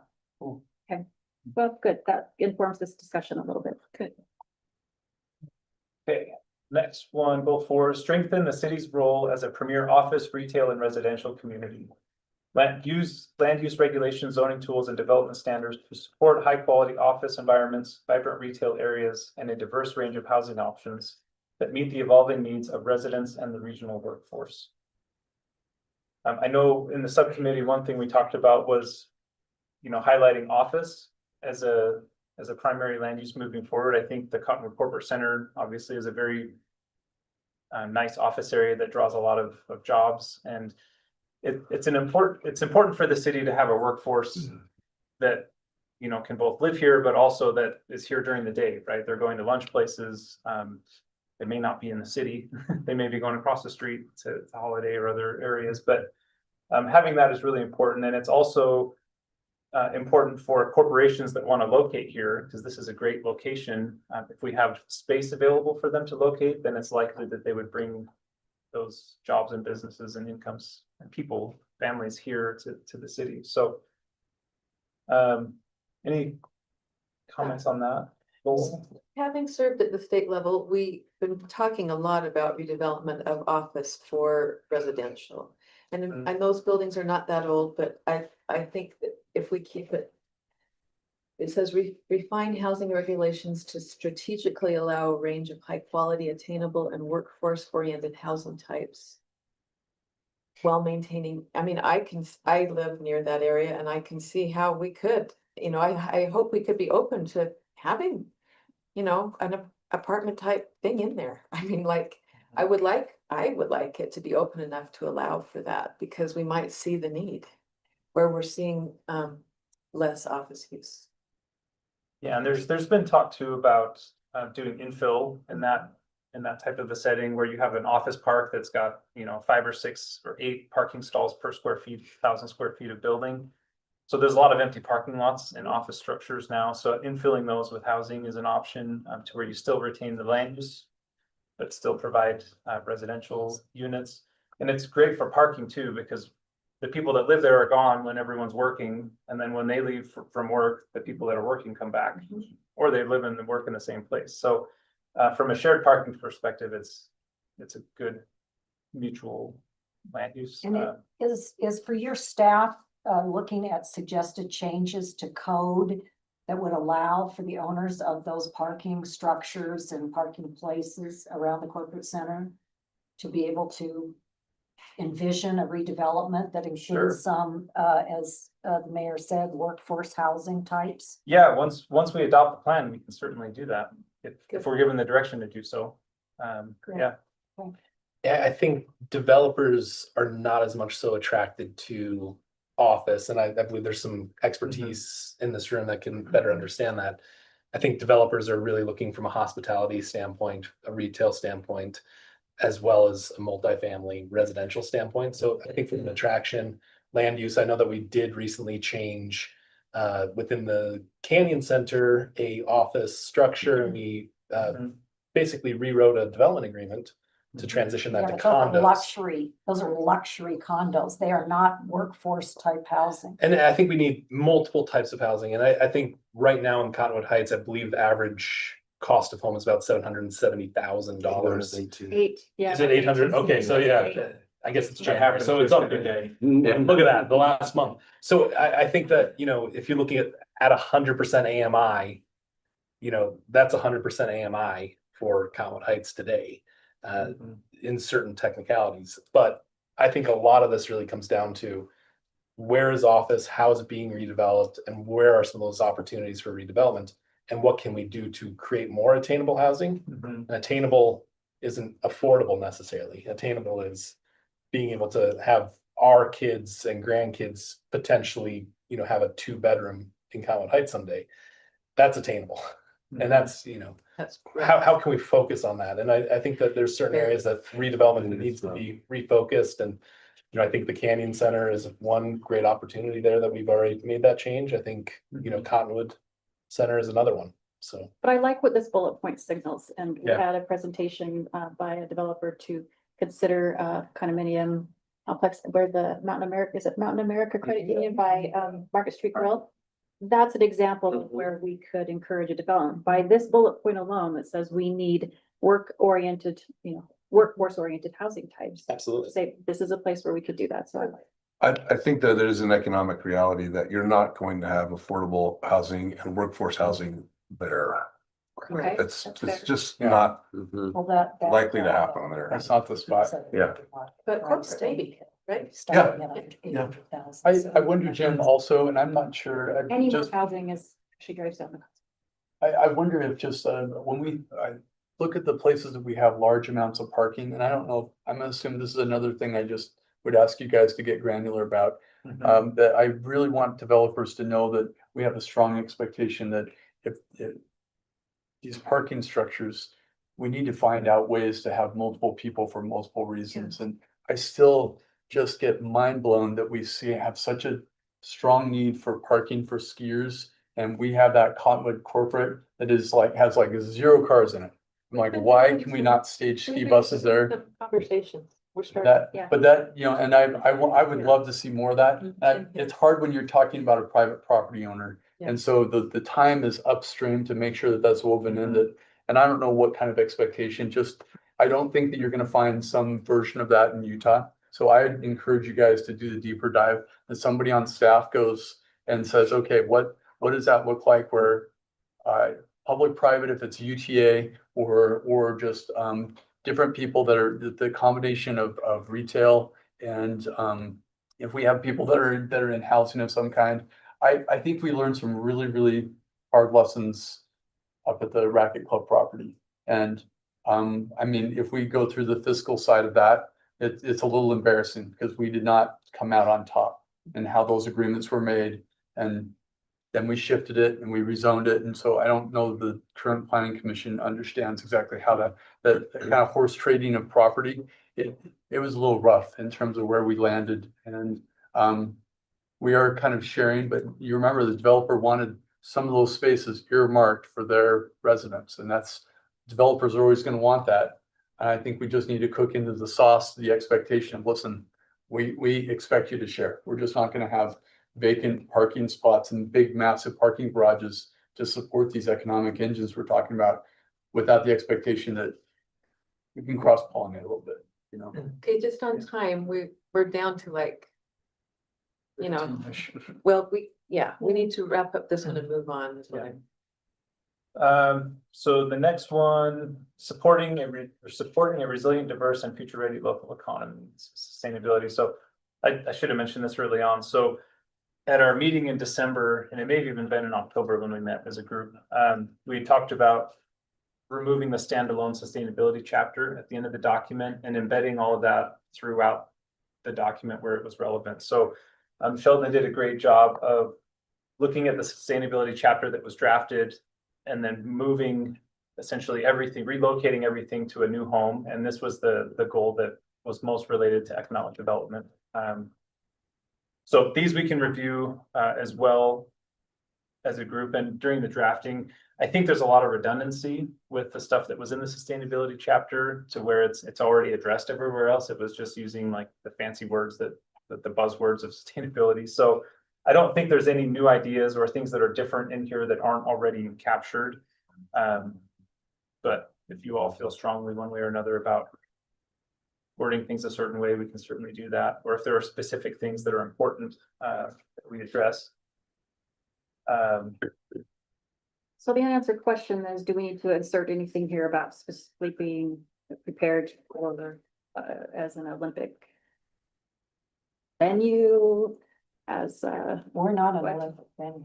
yeah, I don't know, if I wonder if that ship has sailed. What I would That see, ship is, there's, Okay, so my understanding of how the general plan would inform some Olympic stuff would also be more long-term. So short-term rentals are going to be a huge thing during that time. Even if we have a temporary ordinance that says go for it I don't know. So thinking through the short-term rental situation is going to be what we need to figure out, because I mean, the world is coming to this area and they're going to stay somewhere, and we're either going to capture regulate it or we're not. right. So that's a big one. It's going to be here. Just, And then- just so you know, with venues though, real quickly, they have villages depending on the country and their families. So there are actually a pretty long list of things that can qualify you as a venue. It's not going to be a venue where there's an actual sport, that's for sure. And there's not going to be an Olympic Well- award ceremony. well, or people aren't passing by. This is not any natural roadway to get. No, I'm where only saying with venues a are, venue, which are if located- if a city wanted to be the venue for a certain country where they housed at Hillside Plaza, this Swiss Village or whatever, that can also qualify. It's not super flashy, but I'm saying as far as revenue and you're talking about creating things, Yeah. those are ways. The Korean village. right? Well, I didn't want to say that's too on the nose, Suzanne. Your words, not his, so. Good teamwork. I said Switzerland for you. I think that's what's unique about this, and I think there is still some opportunity where this Olympics is much different than 2002. 2002 is the Salt Lake Olympics. Yeah. 2034 is the Utah Olympics. So I think to your point, what is the infrastructure that we currently have? And placement is a perfect, I mean, our current infrastructure is placement on the map for the geography of Utah. You know, you could be in Park City to what Councilmember Highland had mentioned in 20 to 30 minutes From the gravel pit. from the gravel pit today. Yeah. You could be up Big Mountain Canyon in 15, 20 minutes, Yep. you know, not on a powder day, of course. So you could be out to the Olympic Oval in 25 minutes. I know that because I'm there 3 times a week. So, you know, all of those things, we're a epicenter for, I think, a lot of the activities. You're 40 to 60 minutes up to Snow Basin, which there's going to be a lot of activities up there. So I think that creating that lodging component, I think that's a perfect example. And you don't want to lodge in a desert. You want to lodge where there's activity.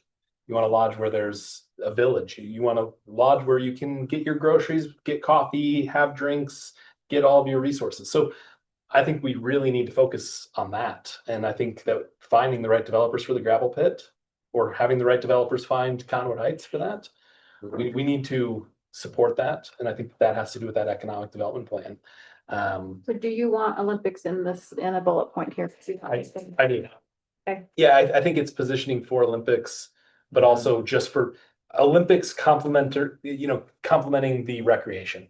And it's just the recreation that's in where we're at. So would this group Yeah. support between Jim and those of us who are on the Economic Development Subcommittee, can we come up with something and insert it with your approval of just that we're going to think some kind of Olympic? And I think when you talk about economic development, you know, I had a meeting with Salt Lake City and they were talking about something similar to this, and it was so funny. the Olympics was really low on their scale. You know, it was higher, which is kind of funny, was the 6-month open house for the Salt Lake City Temple. Because they're saying the amount of people that are gonna come for 6 months dwarfs Really? whatever it's gonna be for the Olympics, because it's such a short period of time. It's just interesting. My point is, we may want to think about Olympics and other, because, I mean, heck, we'll take revenue from any shindig that's happening at Mike Shelton's house to Sean's house to the Olympics to whatever. No, we need to remember that the driving engine with that is the Salt Lake County, Visit Salt Lake. That's all of Salt Lake County. It's funded by Salt Lake County, and having worked for them, you know, that is a way that we can have a pulse on these, because I think your point is excellent. Yeah. You know, in 2020, well, it's this year, 2026. Can't get used to thinking of that the temple's gonna reopen, right? So think there's in next 27, year. so 27. But your But a point is, 6-month, but just. your point is millions, that there are millions of major people. things that come into Salt Lake County that Yeah. because of our proximity to I-215, we Right. can jump on. So And we should believe figure me, that out.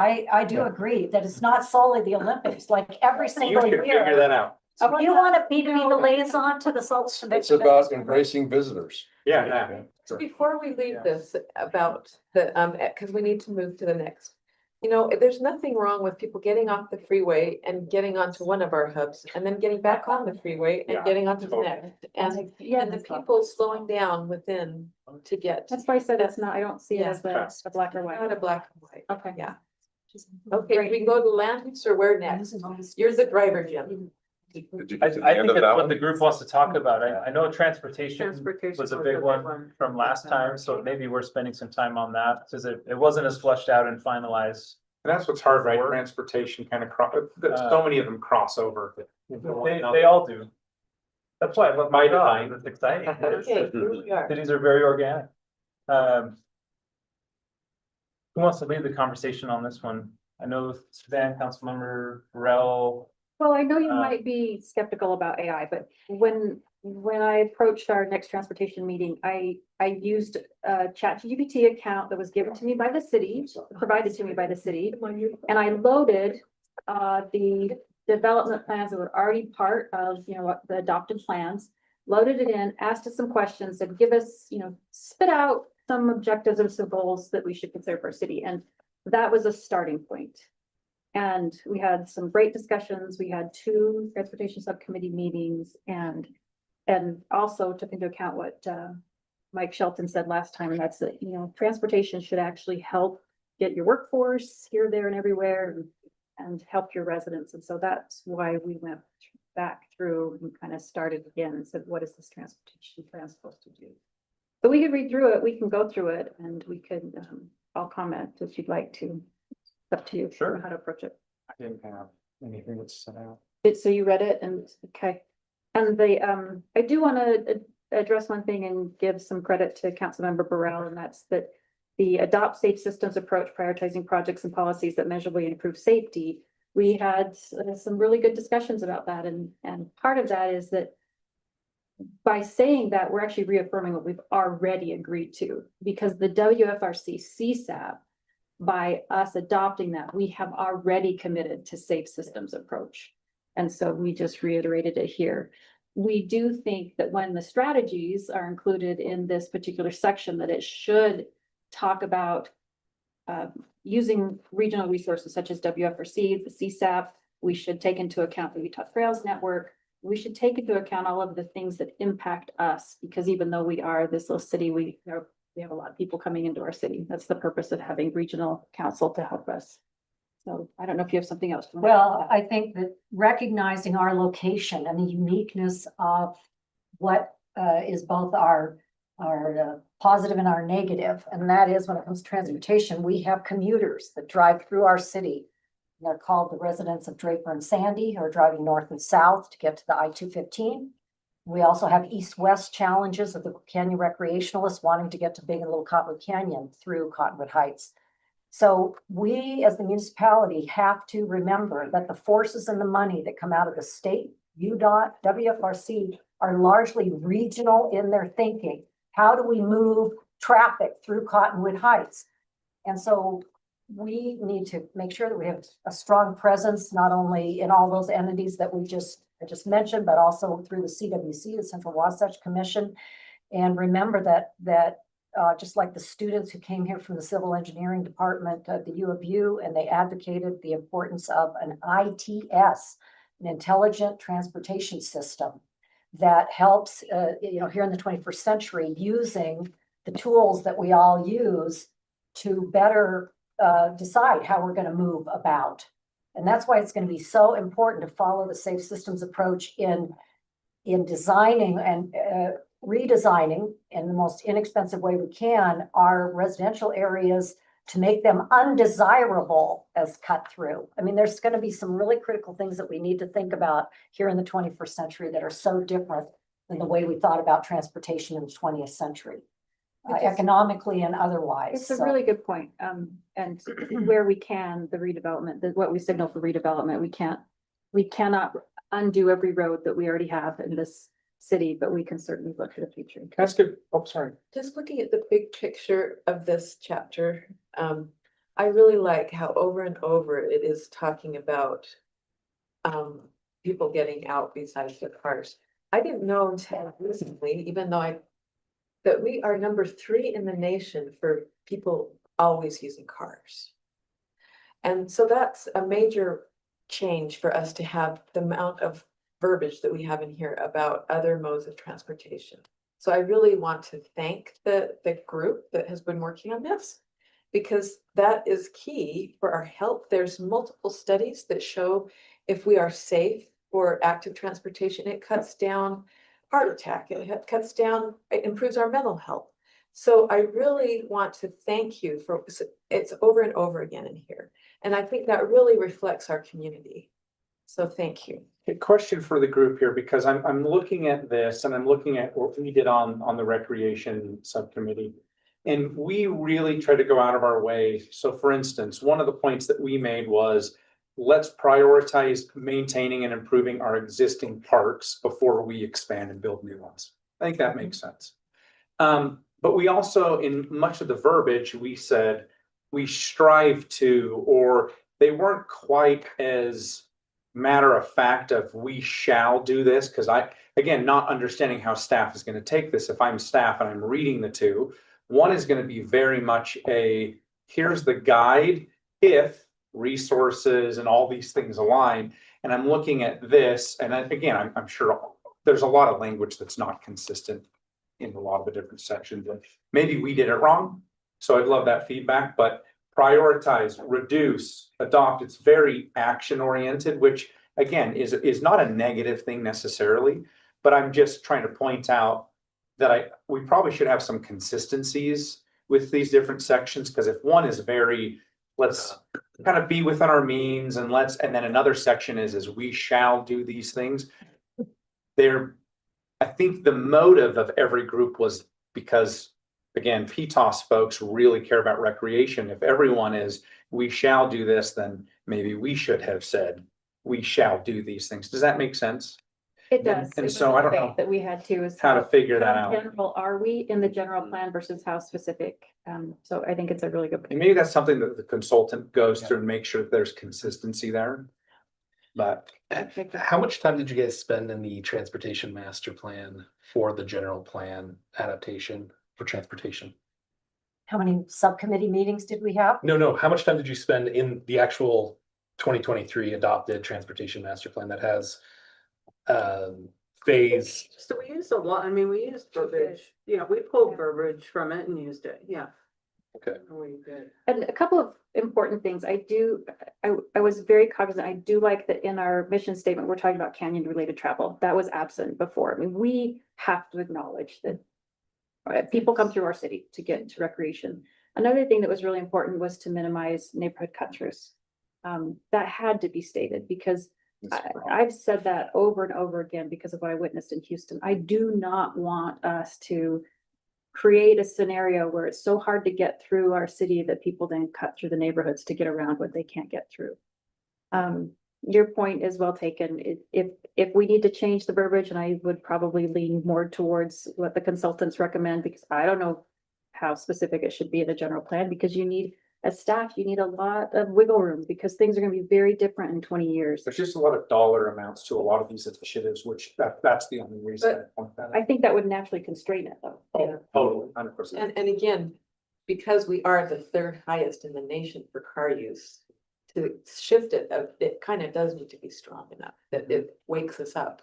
You know, like this is another way to look at things. Yeah, and speaking to that, because it is a good point, and I think the general plan really establishes the aspiration of the city, but also in the general plan, we'll have an implementation portion that says, you know, for the next 5 years, you know, short-term goals, these are our priorities. This is what we want to focus on.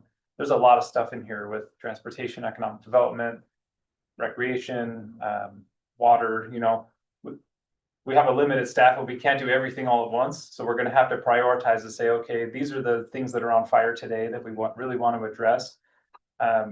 Transportation is one of those things, and we can, as part of the implementation, nail down, you know, of these, you know, 50 goals, these are the 3 that are the most important today. Let's focus on those over the next year or 2, and then come back and work on the next. So Who decides that prioritization? you Is that all, okay. the council does. So that will be included in the draft.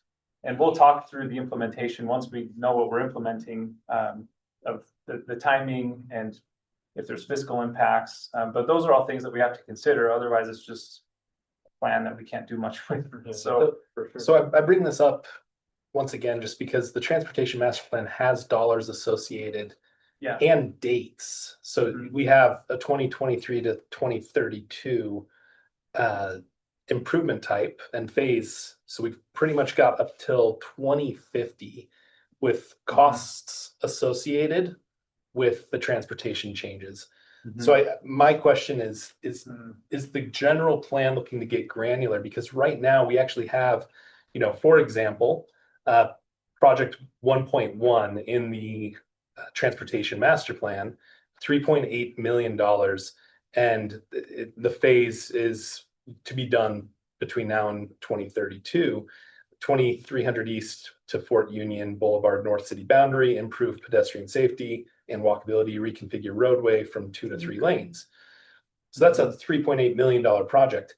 We have going out to 2050, you know, an $80 million budget in this master plan. So is this something that we completely throw out?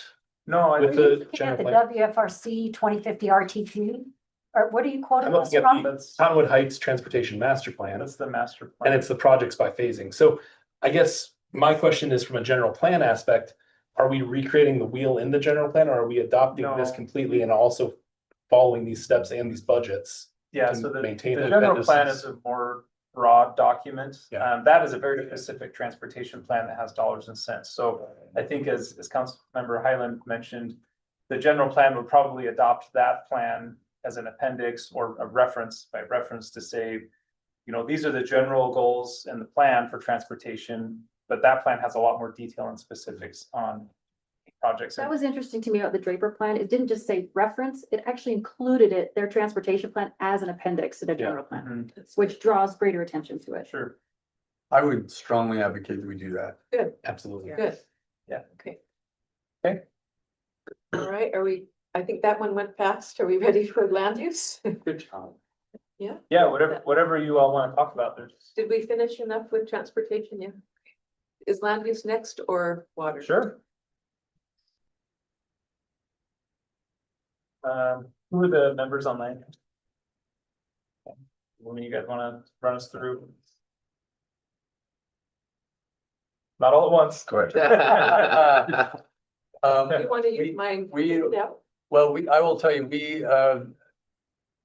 we're probably wordsmiths by nature, so it was a lot of, we argued a lot of individual words on this, so we will try to not do that with you, but just know that we tried really hard, and we actually almost individually by name referenced individual council members to pay homage to things we know you put high value on, and so we realize that this is this section is something that is of high interest to the council. So just running through the individual points. One, targeted high quality development and redevelopment. The city will work towards focusing growth and reinvestment in strategic areas to support community character, mixed-use development, and overall development quality. Zoning updates and targeted incentives may be considered to help guide redevelopment and advance economic and placemaking objectives. Mhm. I ask a, well, if I may, I'm going to ask a very high level question on this. It does not escape me that we are the oldest average city in the county. Right. Age-wise, right? Age-wise. Yeah. Right now, the baby boomers are between the ages of 61 and 81, which makes their average age 71. In 20 years, that average age will be 91. Did you talk about or address much about how this city will turn over and what that's going to look like? And one of the things that has informed that is in my district, there is a house that parents passed away. There was no will. Now it's become a drug house. It's in probate. We don't know. And it's blighting. It's a blight on the neighborhood. What did you all discuss in this land use, or did you think about that turnover and how that would affect what we want in our general plan?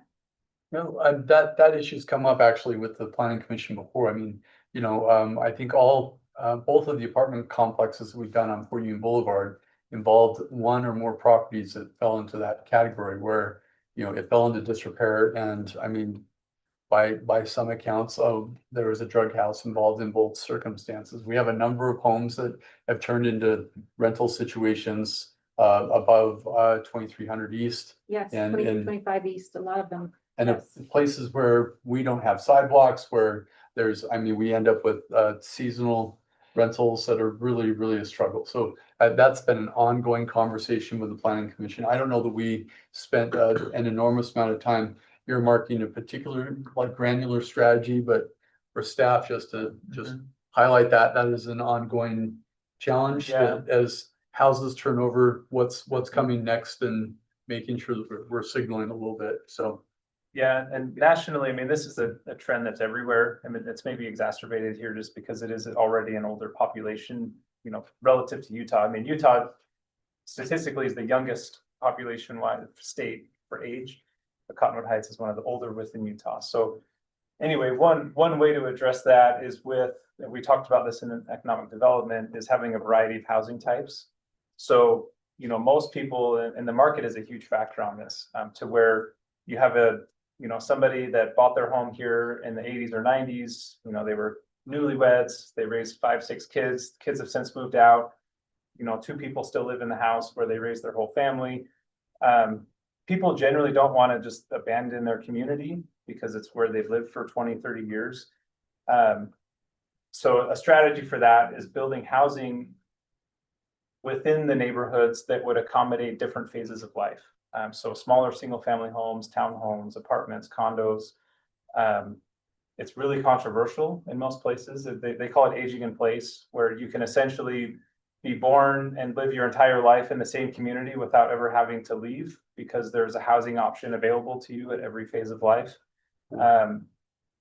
Here it's largely single family, and it's kind of the same flavor of single family. So there's not a lot of diversity in that realm. So having that would help. But it also helps because, if there's the older retired couple that lives in a 6,000 square foot home, there's only 2 people in there, that's using that house for 2 people that a family could really use, but the 2 people don't want to leave because there's nowhere else to go, right? So if we had housing options to where they could move into a condo or something that's smaller, a family could, circulate into that and kind of have a cycle of an evolution essentially of housing types. And then the other part of that is the market, to where a lot of people now are not moving because interest rates are so high. We're locked into a 2% rate. We don't want to leave. Right. So there's a dynamic of that as well that's unpredictable. But having options for people is really helpful. But Wall Street Journal reported 2 weeks ago, I think it was $4.6 trillion of real estate will be handed down to the next generation within the next 10 years. Yeah. That's actually will give opportunity for younger families that weren't there before. So Mhm. I appreciate your comments, but I do think that needs to be on our radar, particularly because of where we live and the turnover that's expected in this city next Yeah. 20 years. Is there, because I've read through it, but I don't remember where exactly. Is there any language in here about ADUs? Because that's a great use of a large home, is to make it so that they could have family And or internal ADU? internal ADUs. Is there language in here welcoming? So we have an ADU, we have an ordinance that's Yeah. very granular, and if after you review that, Mayor, if you wanted something more specific to make sure that that's addressed, and Do we want to call it out in here or no? it might be good to reference it to just quote where it is in the code. I was just gonna say that you have more than one tool in your toolbox. The general plan is not your only place to solve problems, and it's probably not the place to solve that problem. Okay. What would you do in the situation you talked about from a zoning point of view to impact that home? Probably nothing. You know, you probably aren't gonna rezone it because it's now dilapidated. So you're probably talking about a code question there more than a general plan question. Well, I I appreciate that. I do think it's important in this paragraph that's aspirational about land use to acknowledge aging in place, accommodate phases of life. This is very, I went through and just highlighted the words. It's very commercially driven, this aspiration. Not once do we acknowledge the gentrification of our population or the desire that those that want to age in place can remain, through a mix of accommodating phases of life or any, there's no mention of that aspirationally. Well, it kind of says, prosperous future residents, for residents and. Well, prosperous refers to financial, that doesn't refer I to think it's a quality. great of edit. I think it's a great edit. I think we could, I'd be supportive. I don't know how. Yeah. I think it's a great. Support it. edit. Because like when I'm moving into the last chapter of my life. Yeah. And the word prosperous, I've already worked to be prosperous. So any prosperity I have, I earned earlier in life. So I don't think that anything here helps me to see that people of my age category are going to be able to keep living in Cottonwood Heights. Because I know we've discussed it as council, the idea that as much as it sounds so good to, for instance, in my, whatever we have, 2,800 square feet, to dedicate the lower 1,400 square feet as a lock off, and ours is capable of locking off. But the noise transfer, and as my husband and I age and become, have more fragility and all the things that go along with that, maintaining and having strangers living below. Yes, So I'm not- it's a good soundbite, isn't it? But the practicality. And I'm not, and I'm not maybe- disparaging the right. mayor's comment about ADUs. I think they play a role within the scheme of things, but I would love to somehow acknowledge. call it out. Yeah. And just briefly, I've met with the developers after, since November, who is building ADUs, homes that are ADUs, so that they are built with the sound protection that even if both homes have a dog, they don't hear it, so it's built. So wouldn't it be wonderful if we have an area that has a little infill that could have a bunch of those with small lots, and that they could be almost attainable, maybe for people's second home after their first. Yes, Something. yes. I think a big conversation with the ADU that a lot of people don't think about is just the ADU can make the house attainable. So my wife and I, when we were first married, Right. our first house we bought, we made a basement apartment because we couldn't afford it without it, right? So I think there's an element of, if you're getting an extra $2,000 to offset the mortgage, that opens the door for a ton of people and families that Absolutely. otherwise wouldn't even be able to afford a home to begin with, or even retired folks, right, to offset retirement income. So with Or having the, multi-generational living, for example. Sure. Yeah. So there's multiple scenarios. yeah, I so there's appreciate a it. lot of opportunity to have. That's right. Yeah, I spoke to a Additional resident units. this morning, and they have planned for their caretaker to live Yeah. in the additional unit, ADU, which is with the aging population, that's something that we really have to consider. As part of our population as it Yeah. goes. But I thank you for Yeah. the zoning comment. I didn't realize that could be something we could zone, but at least I want a high level. I thought in our general plan, we want to acknowledge. Yeah, well, those scenarios. it is important because we're not just like drafting random zoning codes. We need something to base the stuff that we're drafting on. So if there's policy underlying in the general plan. If it's a priority, we can use that to then draft language to explore other zoning updates that are relevant. So it's really again, the vision will then create the change with the zoning code. Ready for the next one? Yeah. Streamline, predictable and fair development process. Cottonwood Heights aims to modernize its development review procedures to promote clarity, fairness, and efficiency for applicants and residents.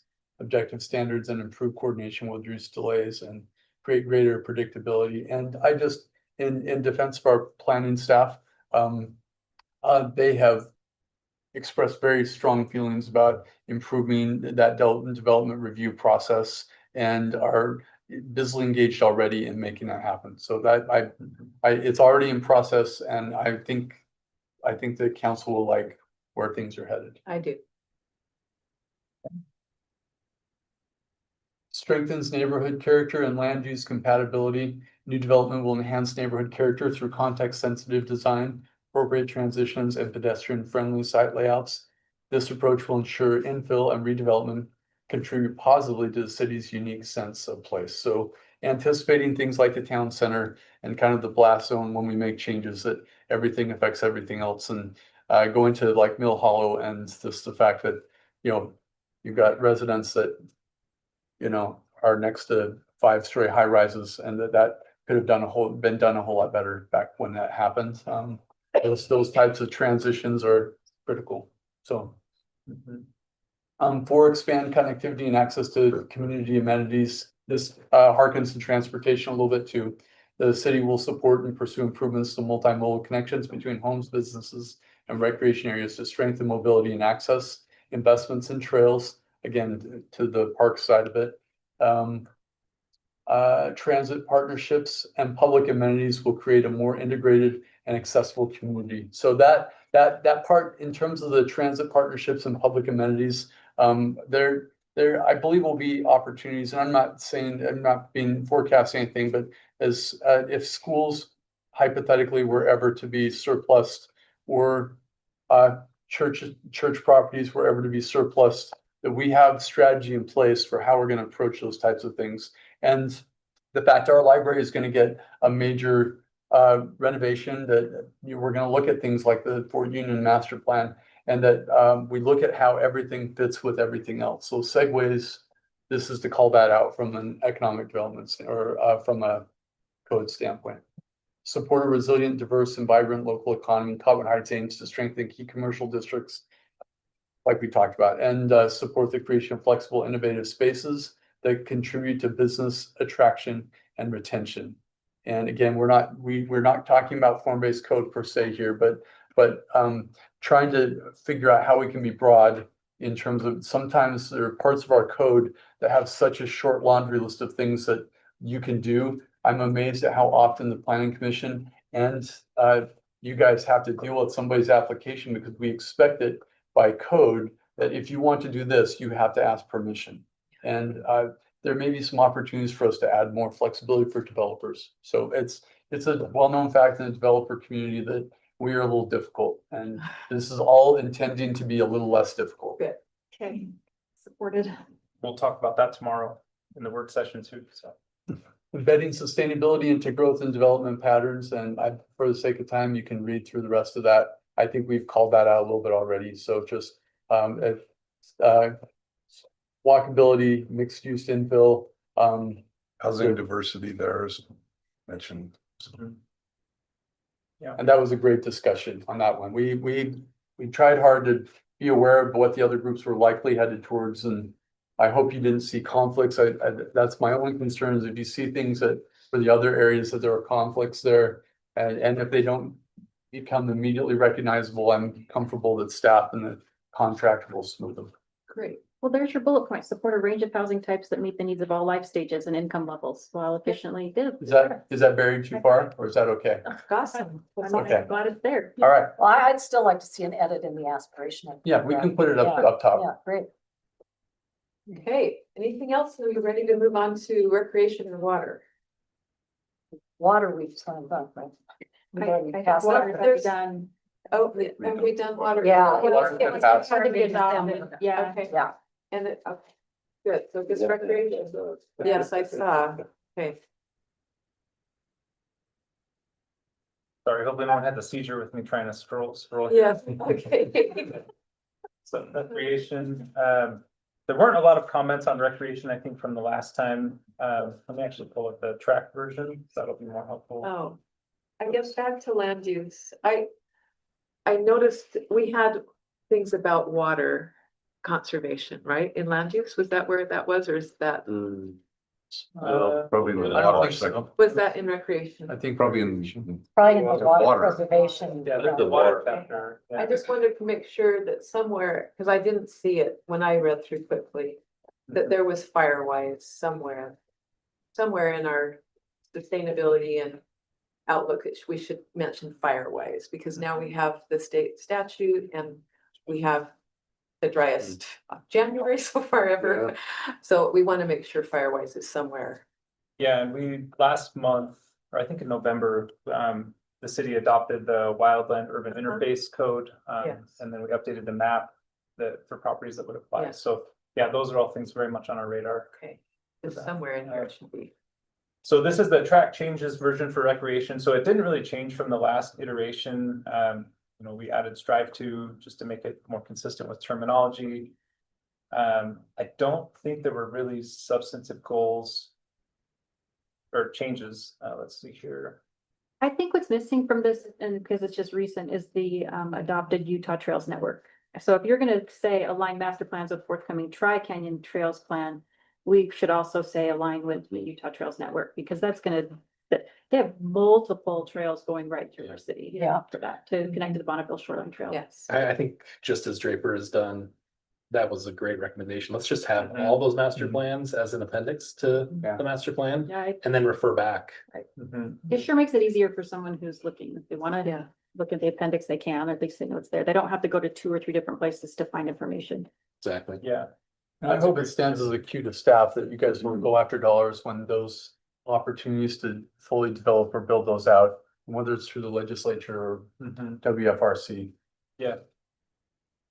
So there were some edits made to goal 4. And really, it was just making the distinction, this came up earlier, is between private and public land and who's essentially what the city is capable of doing with expanding the trail network.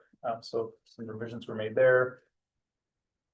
Says the city will continue to prioritize the protection and stewardship of natural open spaces on public lands while supporting conservation efforts on private property, such as the use of conservation or access easement where appropriate to preserve ecological health, safeguard public access, and maintain its mountain suburban character, all while maintaining private property rights.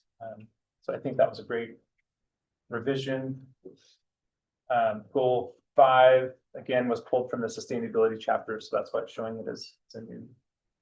So I think, you know, the PTOS committee and the subcommittees have done a really great job historically with having this on our radar. I mean, it's a very prominent feature of the city, is recreation, so I think it's great. I don't know if there's really a whole lot to discuss here. And surprisingly, this is one of the least controversial topics, is people like to recreate in the city, so not as big of a gorilla in the room. So what kind of recreation's happening in the city versus adjacent to the city? I think it's mostly just residents, and I mean, I don't live here, so how do you all use Oh, existing trails, sidewalks? Bike, you mean like recreation? what? Like park, Biking? Yeah, so I get, Pickleball over at the. yeah, so from a recreation standpoint, Walking? Walking, Butler Park. Mhm, and then that's all focused under this space. mhm. From a trail standpoint, from recreation, as well as from Crescent Park, I guess we have Crescent Park as well. Is there any dollars that we're looking at for enhancing those areas that could be potentially focused in the recreation? Crestwood Park, is that what you mean? Crestwood. Crestwood. Or yeah, Crestwood. Yeah, so I County. don't know, I didn't attend the subcommittee meeting for that one. I know Councilman Holton, county. or Holton was. Crestwood is a Salt Lake was there. County Is that all? park. It is. Okay, Yeah, It so yeah, I is. guess that is adjacent. Yeah, that is adjacent to here. so that park is Salt Lake County. I know Mountain View Park is on the radar for a new master plan and some improvements, just because it's like the water feature, for example, is reaching the end of its life, well, it's past its lifespan. So we're hanging on by a thread with that one. So there are some efforts to update and revitalize parks, but I don't know details as far Let's as. not forget the complexity that many of our parks are in the rec district, rec center district. They're not even ours.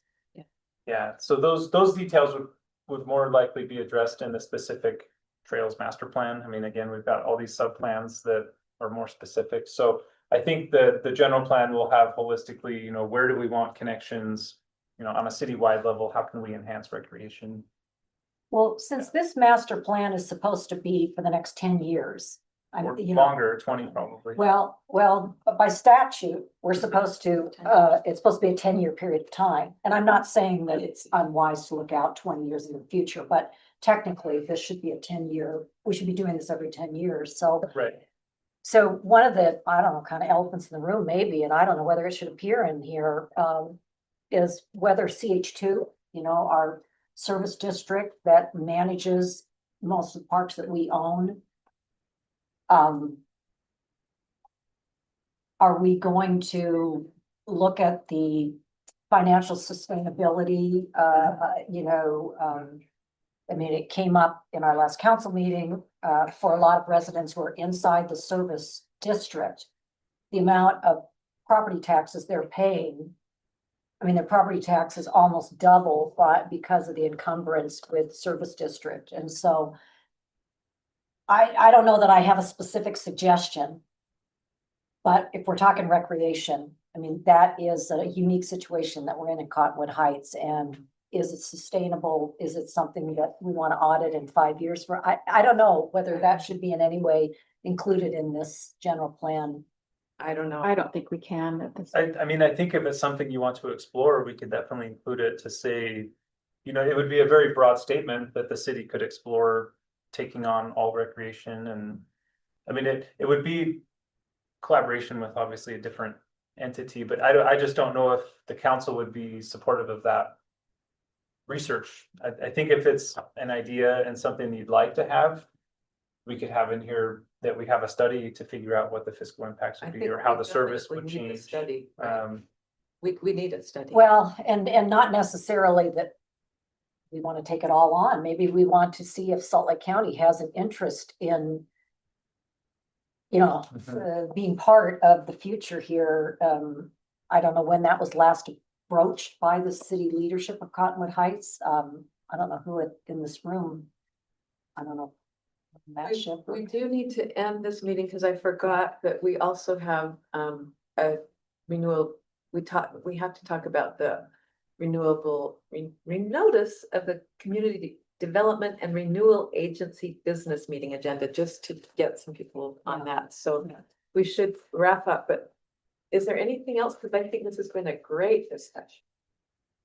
I think just based on what we've heard tonight, we're generally in pretty good shape. I'll work with Sam on creating a scope for public engagement and the contract, and then I can bring that back to the council just to, we can take it to the planning commission as well, just so you're aware of what's going on. But we'll nail down some specifics on public engagement and then get a plan and calendar together for you.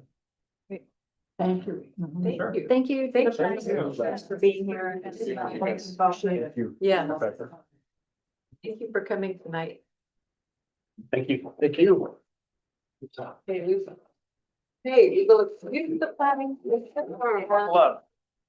Now, our next item on the agenda. So The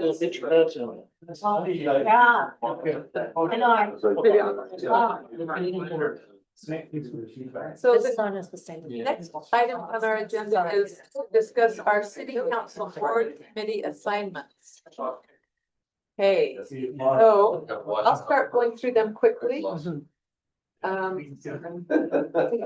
am assigned on the I don't think- Wasatch and I think I had Front one. Regional Council and also the Transportation Coordinating Committee. I am on the Conference of Mayors, and Jared is with me. Our Council of Governments, I serve there, and the Central Wasatch Commission, where I'm also serving on the Transportation Commission Committee there.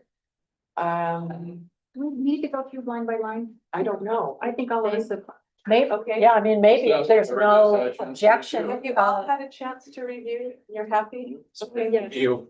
Hey, our committee I assignment. think we just. Okay, hold on, let me see. Gonna talk about later, right? Yes, we're gonna talk Let me about some see. of the budget ones after our retreat. Where's Mr. At the Holton? retreat. And we've got you where, I met with all of our council Okay. to make sure they're happy I'm gonna pass on this one. on the mosquito abatement. Yeah, but I'll stick with the others. Okay, I also, but that might be like your other one though, where it was. Well, let's check on if it's going to stay on like your other one, which is. Yeah, well, if that's the case, which could totally have been, Yeah.